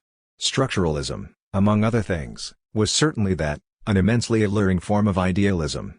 My guess, however, is that a more powerful intellectual challenge will in future come from naturalism. The signs of this are all around us, I think, variable syntheses of them perhaps waiting just over the horizon. Traditionally, and especially in the Anglo-American cultures, an emphasis on biological determinants of social realities has always been associated with the right. That lineage has been newly reinforced with the advent of so-called sociobiology as such, itself derivative from the relatively recent discipline of ethology, each in turn falling into position within a long-standing behaviorism that preceded them. The ideological drift of this tradition has always been a reactionary conception of human nature, understood as a permanent physiological nexus narrowly restricting all possible social choice. The nature in question is invariably at once aggressive and conservative, individualist yet inertial, a standing warning against radical experiment or revolutionary change. The left has always fought these ideas of an eternal, unamenable human nature, in the name of the social variability of human beings under different historical orders, and their ameliorability under conditions that emancipate rather than oppress them. Recently, however, it is noticeable that writers of either socialist or left liberal persuasion have increasingly tended to argue for another version of human nature itself, of what one might call a protective, rather than restrictive type. The outstanding American examples are Noam Chomsky and Barrington Moore. Their common theme, it might be said, is a certain notion of natural autonomy or creativity in human beings. Chomsky maintains that political ideas must be rooted ultimately in some conception of human nature and human needs. In his view, the fundamental human capacity is the need for creative self-expression, for free control of all aspects of one's life and thought, whereas if humans are just plastic and random organisms, then why not control that randomness by the state authority or the behavioral technologist? 27 Moore's position is somewhat more pessimistic, but clearly related. For him, minimal conceptions of justice, What he calls standards of decent treatment are universals of human nature. 28 But sufficiently powerful mechanisms of social mystification or coercion can induce an amnesia, not obliteration, of them, of the sort that Chomsky would fear. More study of injustice consequently allows for both fixity and variability in human responses to social organization. Neither Chomsky nor Moore, of course, are Marxists. But within Marxism itself, the powerful work of the Italian philologist Sebastiano Timpanaro has long defended another variant of human nature on the left, what could be called, to distinguish it, a privative conception, which insists surely and eloquently on the biological limits of all human life, whether of the individual or of the species, in disease, decrepitude and death. 29 The function of this naturalism in all three writers is to found an ethics. The notorious absence of anything approaching such an ethics within the accumulated corpus of historical materialism, its regular displacement by either politics or aesthetics, lends this project a peculiar point and force. In each case, of course, difficult questions arise, essentially those posed by the relation between nature, so conceived, and history. It is the articulation of these two terms that poses, I would argue, the other great crux for Marxism as a critical theory, comparable to that of the relation between structure and subject. The same problem reappears nearly everywhere along the symptomatic frontiers of the traditional concerns and conceptions of historical materialism, where new political movements or issues outside its classical perimeter have now become unavoidable. The three most obvious examples of these are the questions of women, ecology and war. What are the reasons for the immemorial oppression of women, as near to a sociological universal, in class and pre-class societies alike, as anthropology can vouchsafe us? Polemic over the question rages to this day within the women's movement, necessarily so, since it governs the future forms of women's emancipation. At one pole, radical feminists like Firestone have opted for a wholesale biologism, if in the end a desperately mutable one. At the other, theorists of gender construction virtually deny any natural basis to the sexual division of labor at all.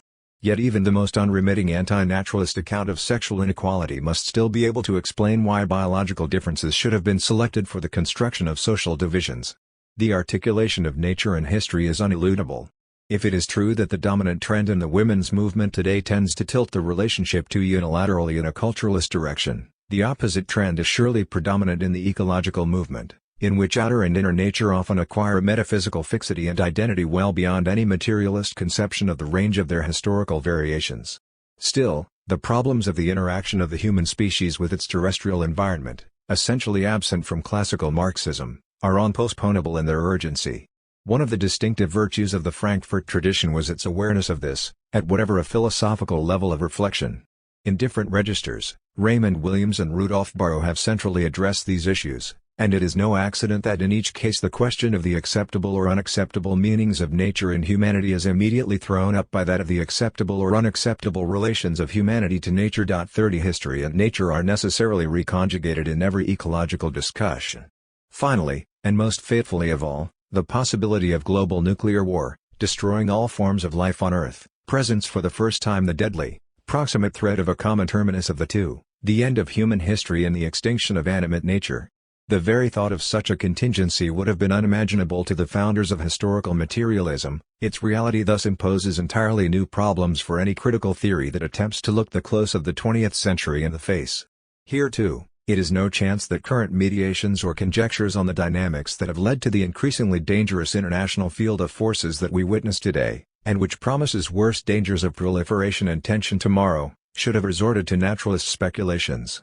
Edward Thompson and Regis Debray, two very contrasted thinkers, yet each once of committed Marxist background, have recently converged in proposing a virtually ontological dialectic of self and other, transhistorically inherent in collective human bonding as such, as the ultimate explanation of the multiplying national hatreds and escalating international arms race of the post-war world. 31 All such notions will have to be very carefully, and coolly, examined.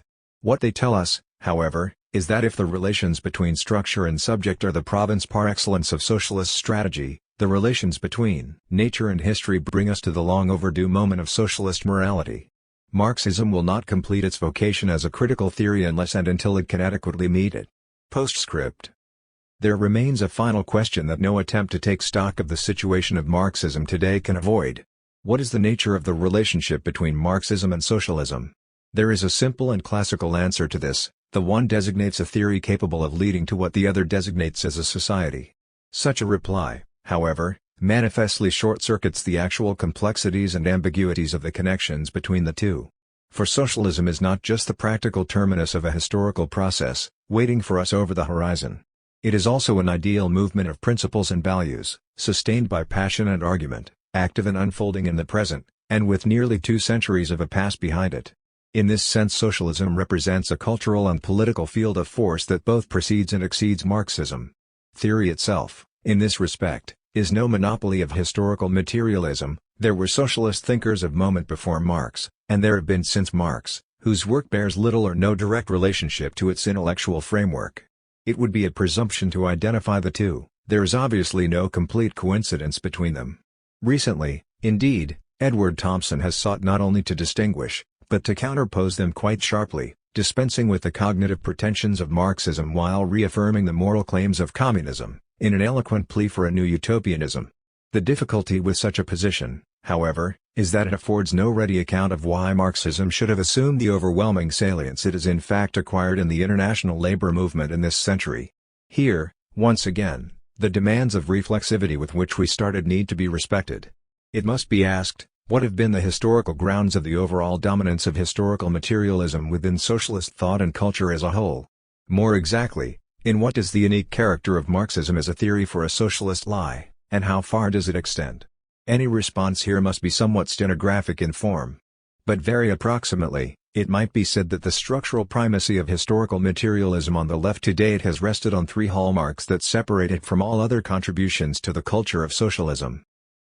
The first is its sheer scope as an intellectual system. While there have been many other socialist thinkers of interest and merit, from Saint-Simon to Morris, from Jaurès to Wigforss, from Chayanov to Myrdal, only Marx and Engels produced a comprehensive body of theory capable of continuous, cumulative development after them. That capacity derived, of course, from the synthesis they achieved between German philosophy, British economics and French politics, as Lenin put it, which yielded a stock of interrelated concepts and theses covering a wider range of social forms and practices than any alternative could begin to meet. In this sense, there have been no equals or even potential rivals within socialism. There are other, individual socialist thinkers. There is, so far, only one corpus of socialist thought that constitutes a genuine collective paradigm of research, permitting interconnected debates and exchanges across generations and continents, within a common language. 2. The second peculiar power possessed by Marxism, within the broader compass of socialist thought, has always lain in its character as a theory of historical development.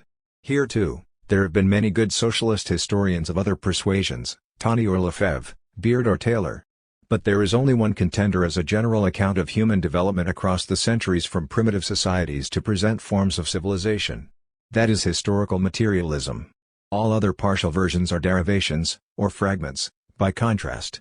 Marxism alone has produced at once a sufficiently general and sufficiently differential set of analytic instruments to be able to integrate successive epochs of historical evolution, and their characteristic socio-economic structures, into an intelligible narrative. 1 In this respect, indeed, it remains unchallenged not only within socialist, but also non-socialist culture as a whole.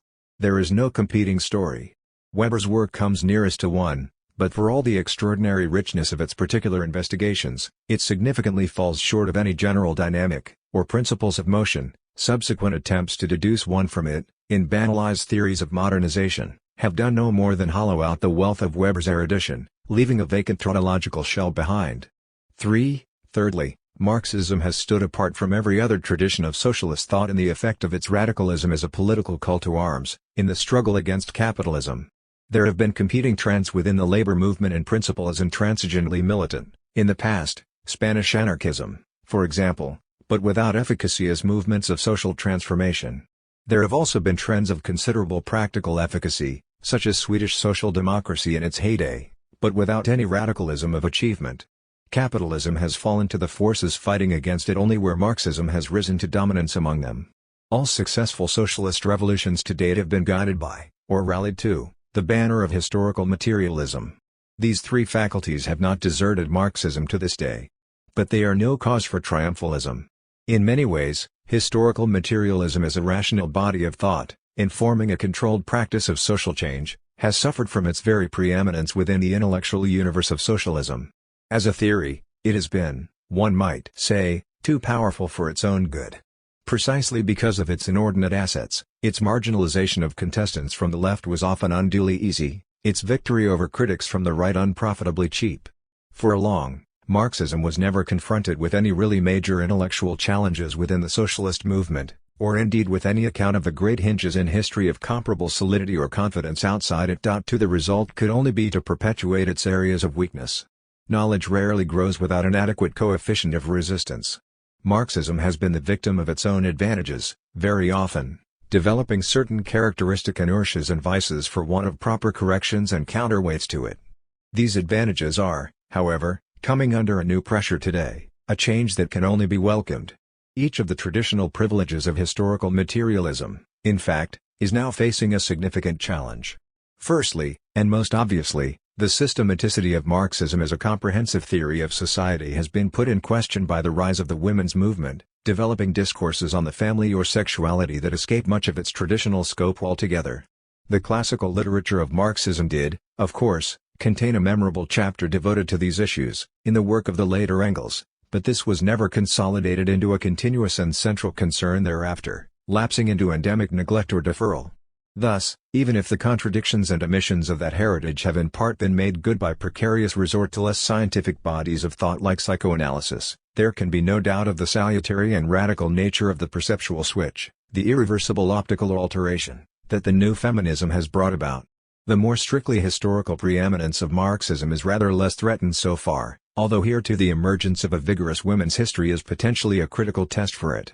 Beyond this, the signal importance of demography as an entirely unmastered, indeed largely unexplored, domain of history for Marxism is another cause for future perturbance within it, the effect of whose stimulus, when the full measure of it is taken, we have yet to see. 3 In general, it is noticeable that recent years have seen the successful establishment of a journal of socialist, not Marxist, historians in the English-speaking world, drawing on a wide range of international contributors, a new category. 4.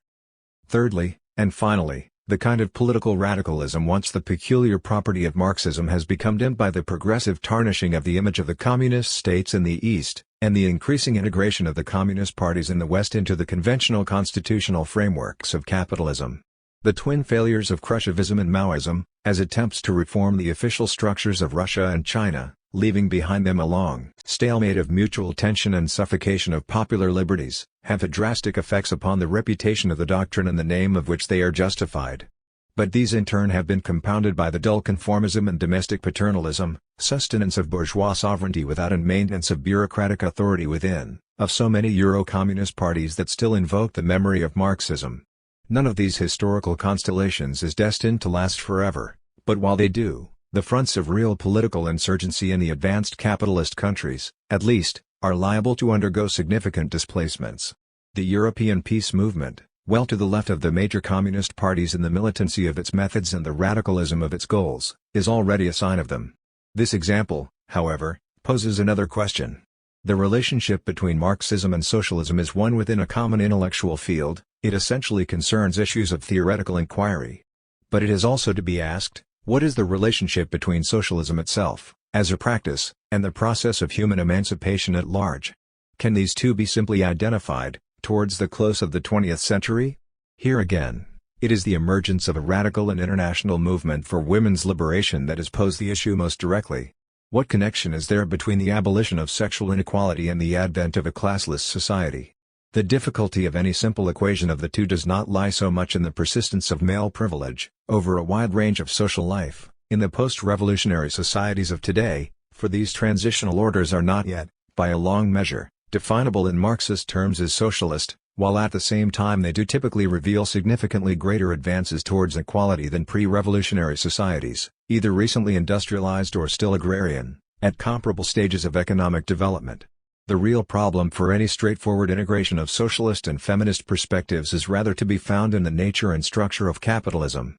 For it is perfectly clear that the social domination of men over women long predates capitalism, indeed is virtually coextensive with the history, not only recorded but even inferable, of the species itself. No known primitive society today is other than asymmetrical in its distribution of power and position between the sexes. The early capitalist mode of production inherited and reworked this millennial inequality, with all its myriad oppressions, at once extensively utilizing and profoundly transforming it. In the course of its subsequent evolution, However, there can be no question but that it has on the whole mitigated rather than accentuated the toll of limitation and loss suffered by the second sex at the hands of the first. The elementary indices of labor, literacy and legality, work, culture and citizenship, have all moved in one direction only. Is there any necessary stopping point for this process, within the boundaries of capital? The persistence of massive discrimination, in daily and public life alike, rooted in family, occupational and educational structures, is no conclusive argument against the formal compatibility of sexual equality and private property of the means of production. Measurable progress has, after all, also been realized under late capitalism, and is still continuing. Economically, the pure mechanisms of the process of valorization of capital, and the expansion of the commodity form, are gender-blind. The logic of profit is indifferent to sexual difference. Even while existing bourgeois societies depend for their cultural and political stability in some calculable degree on the persistence of the traditional family, and there with femininity, capitalism as a mode of production is in principle conceivable with an equalization, even reversal, of current masculine and feminine roles, at a higher level of abundance. Classes could still subsist, differentially related to the means of production, without nuclear families or gender barriers within them. But is this a practical prospect? It is not, for one fundamental and unalterable reason. Sexual domination is much older historically, and more deeply rooted culturally, as a pattern of inequality, than class exploitation. To detonate its structures would require a far greater egalitarian charge, of collective psychic hopes and energies, than would be necessary to level the difference between classes. But if that charge ever exploded within capitalism, it is inconceivable that it could leave the, more recent and relatively more exposed, structures of class inequality standing. The blast from the one would inevitably sweep away the other.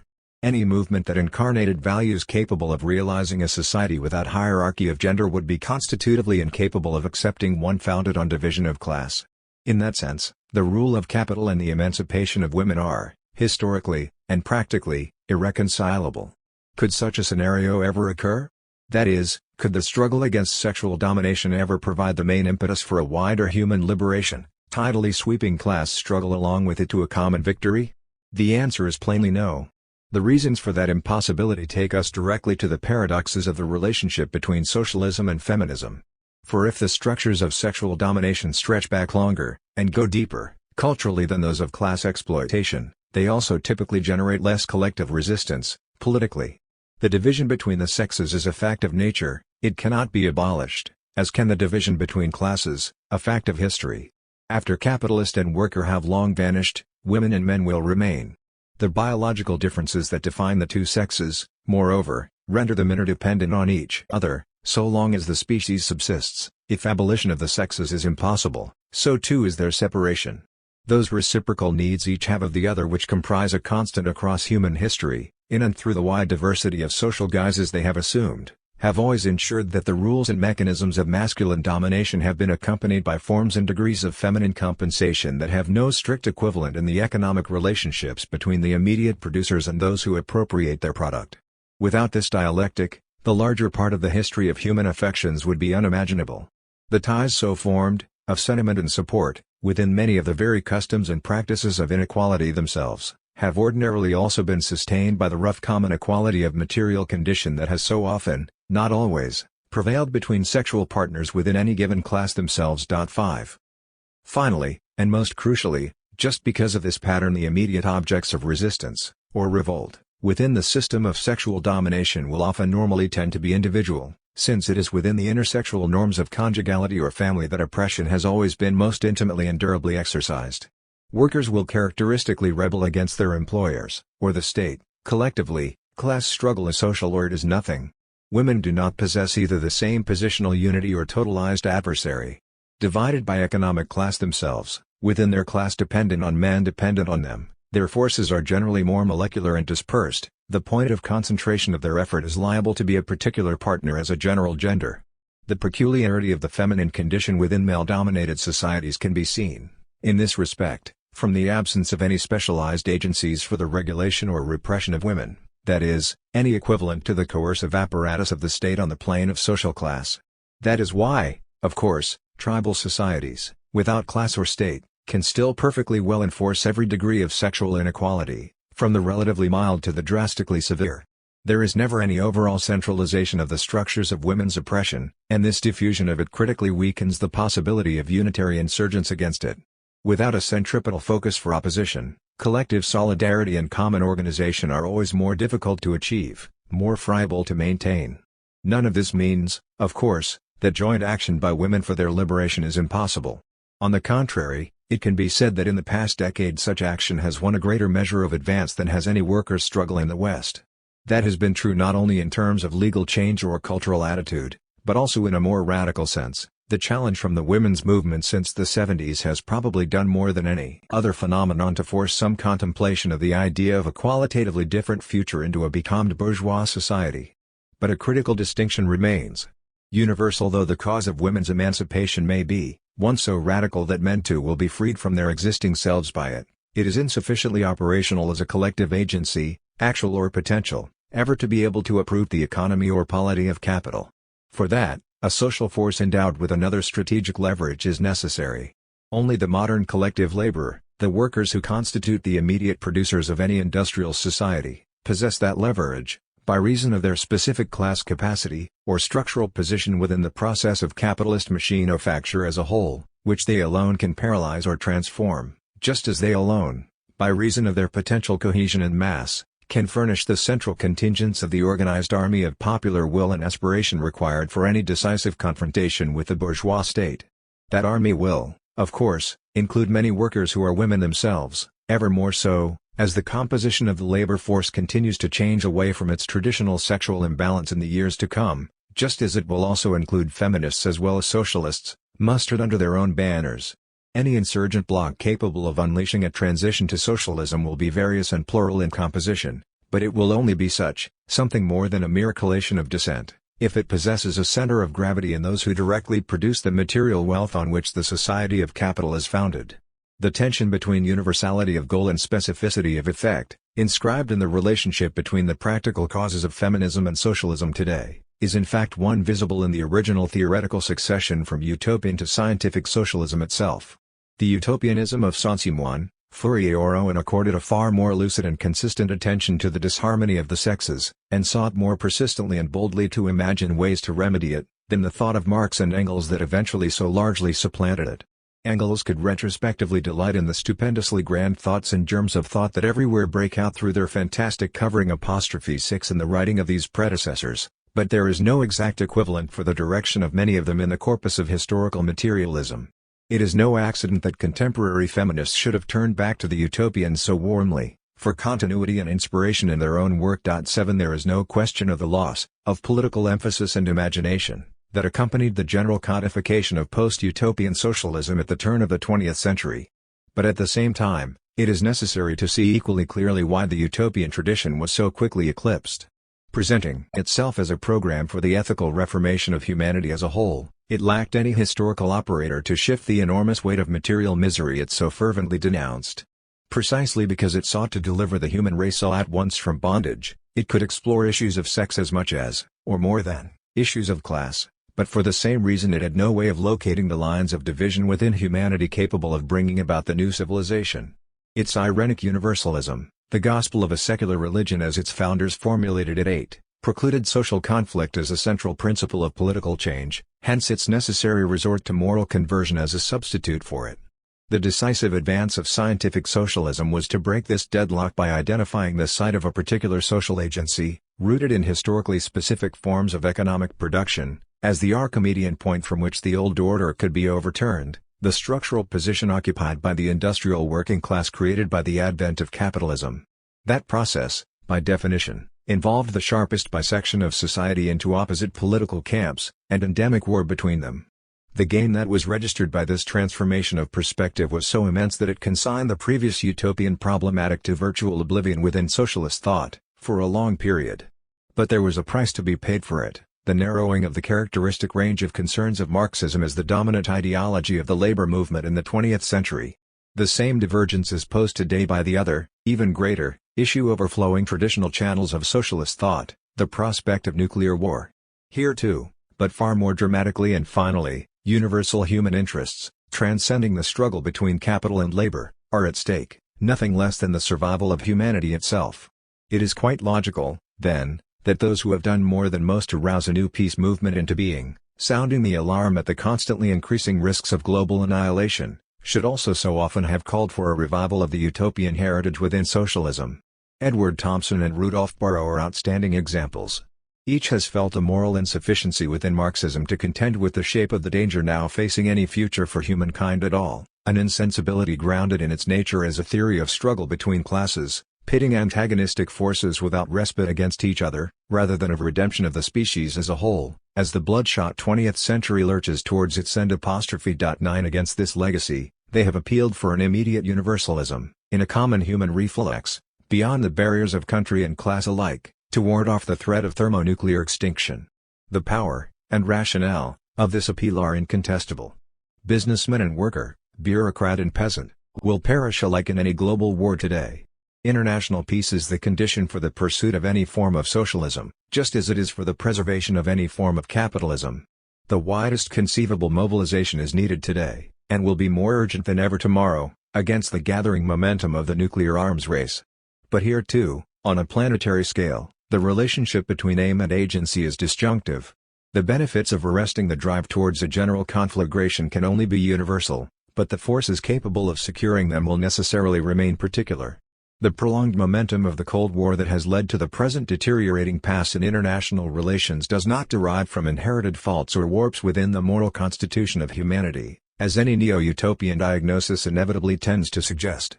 It is the awful, but intelligible product of precisely that global class struggle whose understanding gave birth to historical materialism, a conflict founded on the ceaseless determination of major capitalist states to stifle every attempt to build socialism, from the Russian to the Vietnamese, the Central European down to the Central American revolutions, and the deformities the resistance to it has wrought within them. And the potential outcome of this conflict transcends the opposition between capital and labor, but its actual springs remain tightly coiled within it.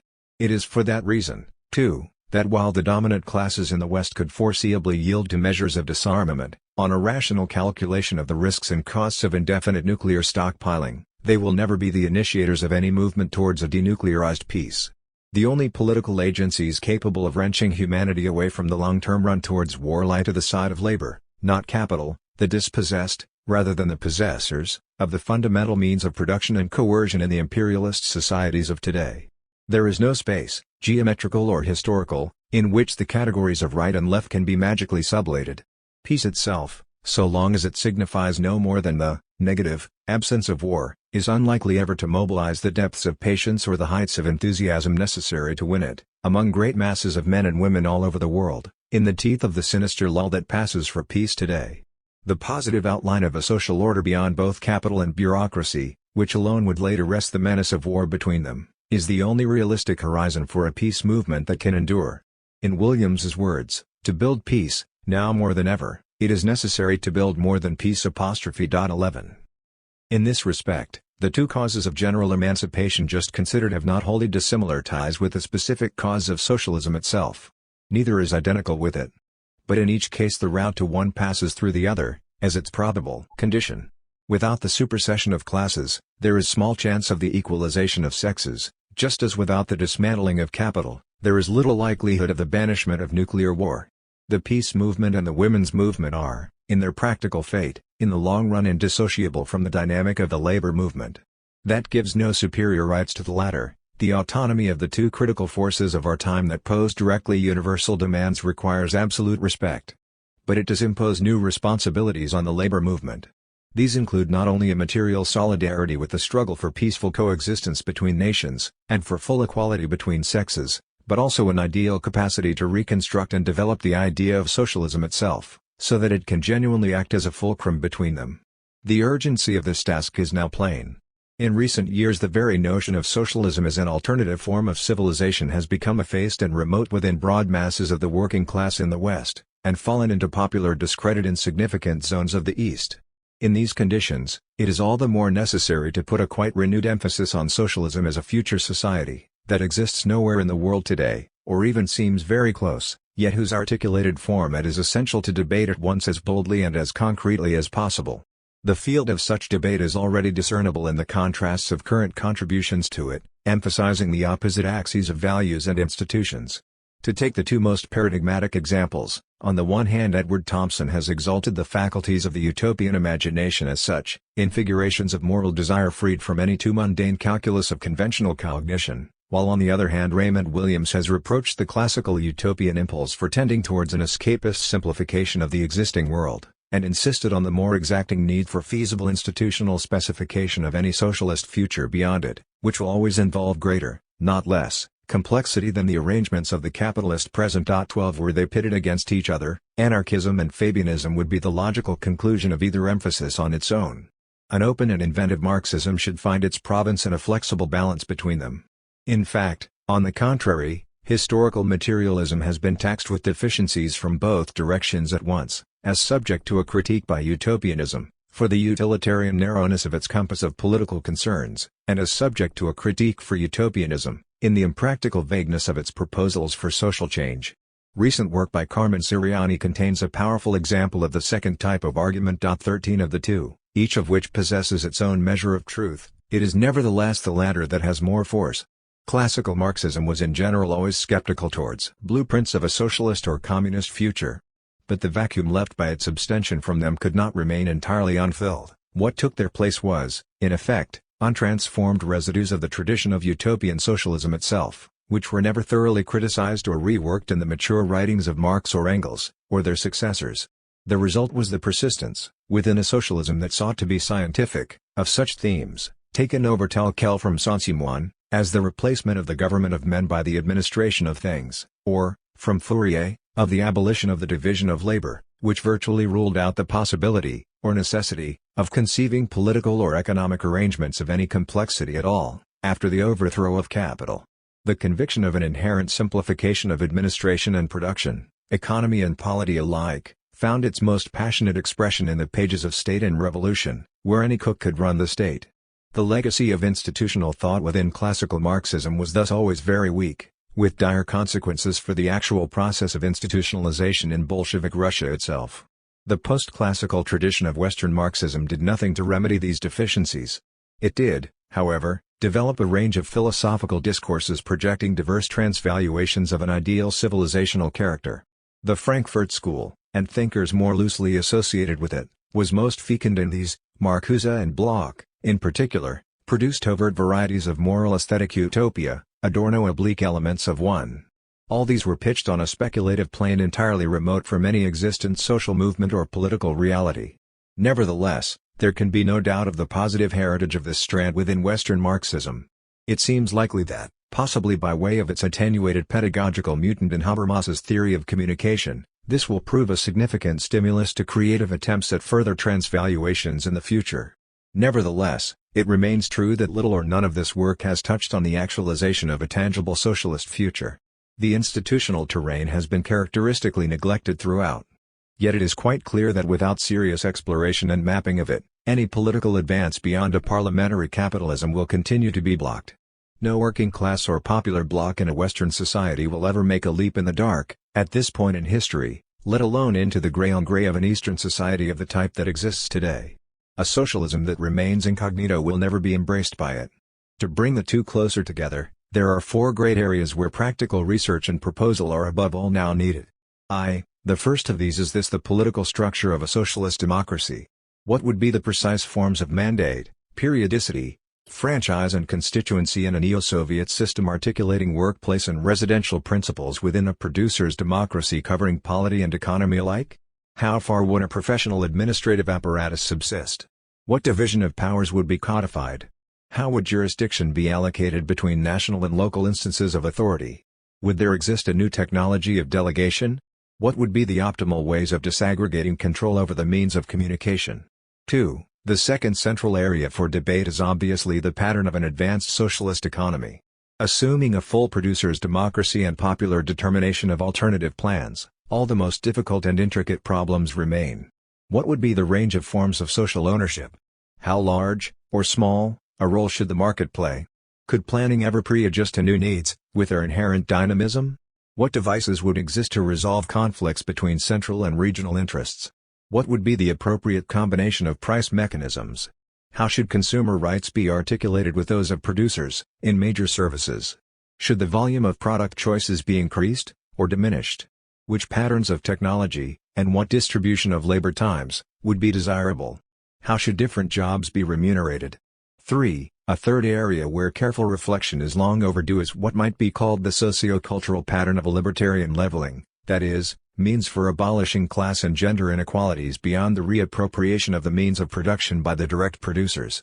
What kinds of detailed transformation of the educational system, and mutations of the division of labor, would most effectively tend to overcome any inherited or imposed ladder of life chances, while at the same time multiplying rather than restricting individual differentiation and development of talent? 4. The final and most formidable area of all concerns the international relations between, inevitably, unevenly developed socialist countries themselves. Ultimately, this involves the problem of the relationship between the producing classes in the rich nations and those of the poor nations, as well as the question of the relationship between the world peasantry and the world working class within the poorer countries themselves. What would be any protectable pattern of equitable flows of trade and investment between North and South, were both liberated from the sway of capital? How could revenues and resources be progressively best shared? What kinds of technological exchange and diffusion would most depolarize the economic geography left by capitalism? Is even development historically imaginable? If so, what would it mean? Merely to enumerate such questions is to register how little most of them have been directly confronted within the Marxist tradition in the West. It is against this background that the recent appearance of Alec Nove's Economics of Fearable Socialism is so significant a development. 14. In a work of luminous freshness and clarity, common sense and good humor, analytic logic and empirical detail, Nove has put to rest a century of unexamined preconceptions and delusions about what might lie on the other side of capital, and awakened us to our first real vision of what a socialist economy, under democratic control, might look like.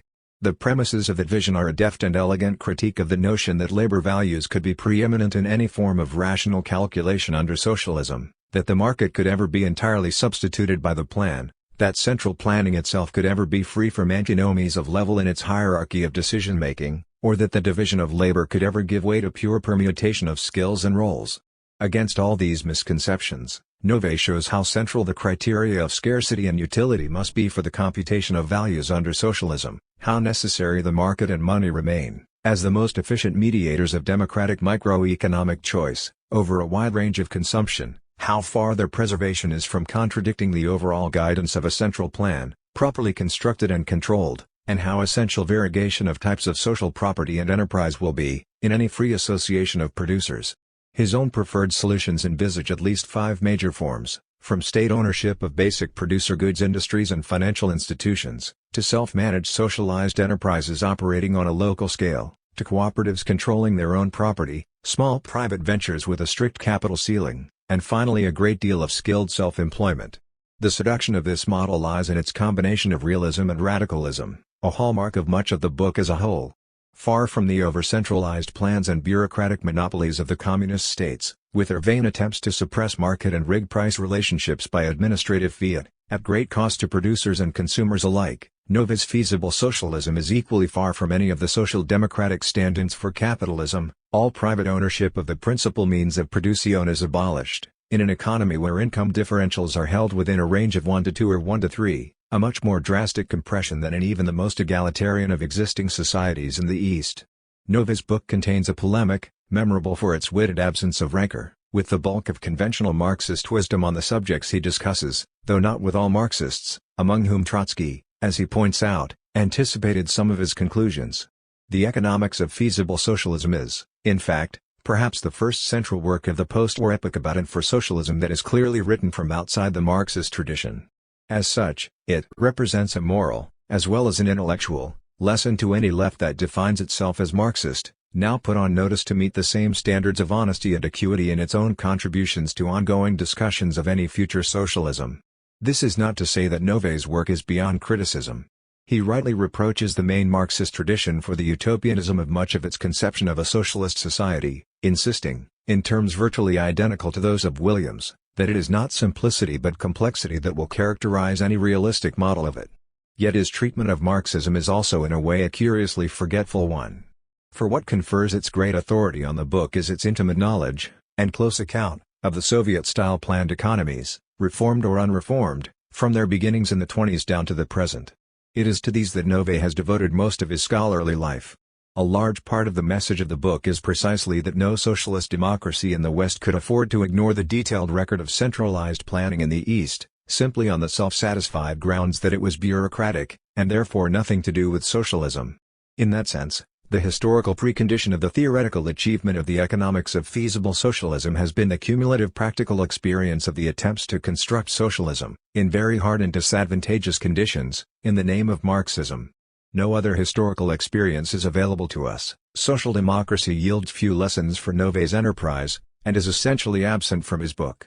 Behind it stands, not the vacuities of a Crossland, whose future of socialism is appropriately not so much as mentioned, but the insight and knowledge of reflections like Korenai's Dilemmas of a Socialist Economy. 15 The laboratory out of which Nové's realism has been forged is Eastern Europe and the Soviet Union. That background also indicates, however, what is essentially missing from his work. How are we to get from where we are today to where he points us to tomorrow? There is no answer to this question in Nové.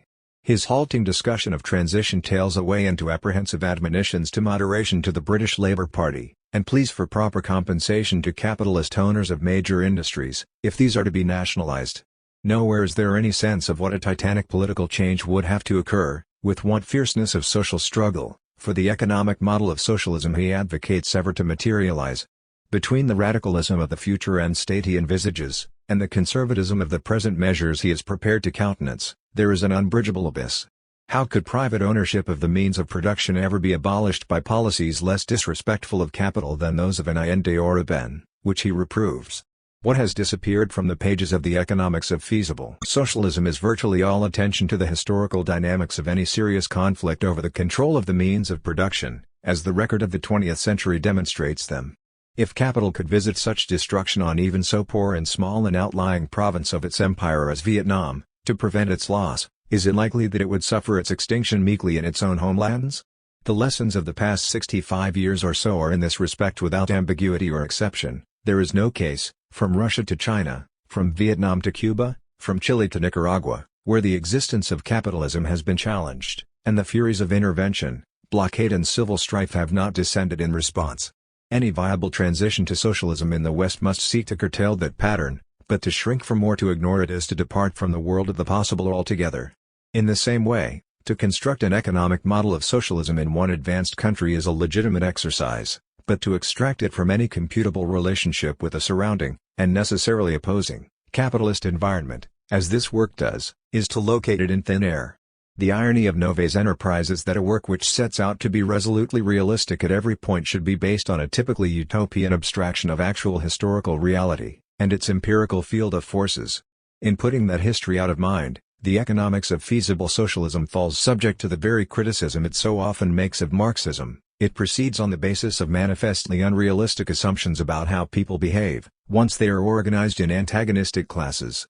In that sense, only a politics of feasible socialism could rescue it from the realm of utopian thought it seeks to escape. No single book, however, could hope to encompass the totality of problems posed by a transition to socialism beyond bureaucracy as well as capital. There is something of the civil servant he once was, in the best sense, in Nové's approach to that socialism, an expert brief, explaining lucidly and precisely, with a certain detachment, what practical arrangements would be suitable if an option were to be made for such a society. In some ways, this very distance from the heat and battle of politics is what gives his work its peculiar force of attraction. Freed from any strategic calculation, informed only by the patent generosity and decency that incline the author, caeteris paribus, towards a juster economic order, the resultant image of a possible society is so sensible and winning that it is likely to do more to create converts to socialism than any other recent work, from a more conventional or committed background on the left. There are a number of conclusions to be drawn. A shift from the axis of values to that of institutions, in projections of a socialist or communist future, has been much needed, and must bring with it a new sense of practical complexities. But that shift does not in itself represent a move out of the utopian space as such, so long as it is dissociated from any plausible analysis of the historical processes capable of realizing values or institutions alike. This is not to depreciate either emphasis. On the contrary, the example we have just looked at demonstrates how important a contribution can be made by a sustained effort to think through the problems of a possible socialism from within that space. Further explorations of it, in fact, would benefit from a more active dialectic between the reshaping of values and redesigning of institutions, in which each worked as a mediation or control of the other, to permit new kinds of opening. It is noteworthy that the two major impulses towards bridging the gulf between institutional and ideal discourses of change have in recent years lain largely outside the ambit of socialist discussion proper. These have come from the women's movement and the ecological movement. Each has raised issues which are at once of the most far-reaching and fundamental sort conceivable: relations between the sexes, relations between humanity and nature, which lie athwart rather than within the relations between classes that is the central concern of Marxism, yet which at the same time have permitted ready articulation into short-range practical objectives. The margin of error or even mystification that has on occasion accreted around each is inevitable enough. But what is impressive is the ease of transition within them across the whole gamut, from the most metaphysical transvaluations of existing relations to the most mundane institutional amendments of them. It is probably not fortuitous that the one body of current work on the contours of an alternative socialism that does occupy a creative middle register between these two, combining philosophical reflection and practical proposal in a distinctive synthesis, should be the very original work of André Gorz, nourished directly by ecological concerns. 16. To conclude, then, not every prospect of human emancipation coincides with the advent of socialism, which has no monopoly on utopian discourse today. Not every contribution to socialism as a body of thought coincides with the output of Marxism, which has no monopoly of critical theory on the left either. Where does this leave historical materialism? In the 80s.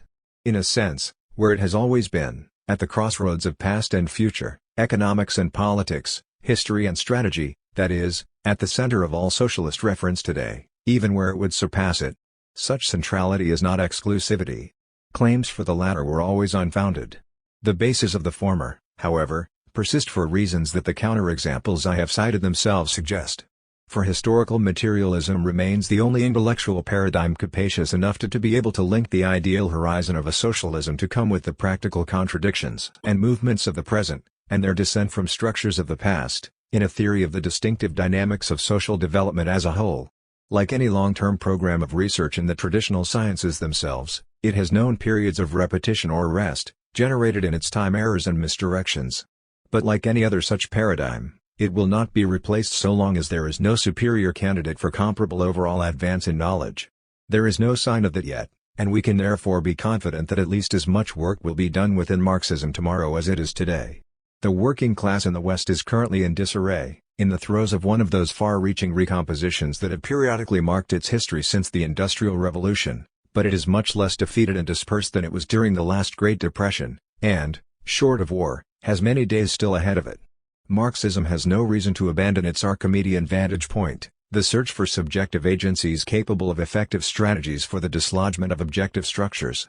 But amidst pervasive changes within world capitalism today, those three terms can only be successfully combined if they have a common end that is at once desirable and believable for millions who are now hesitant or indifferent to them. That condition is still a long way off, by any calculation. But we can be sure that it will not be reached without a flow of the mainstream tradition of socialism, the current of historical materialism, towards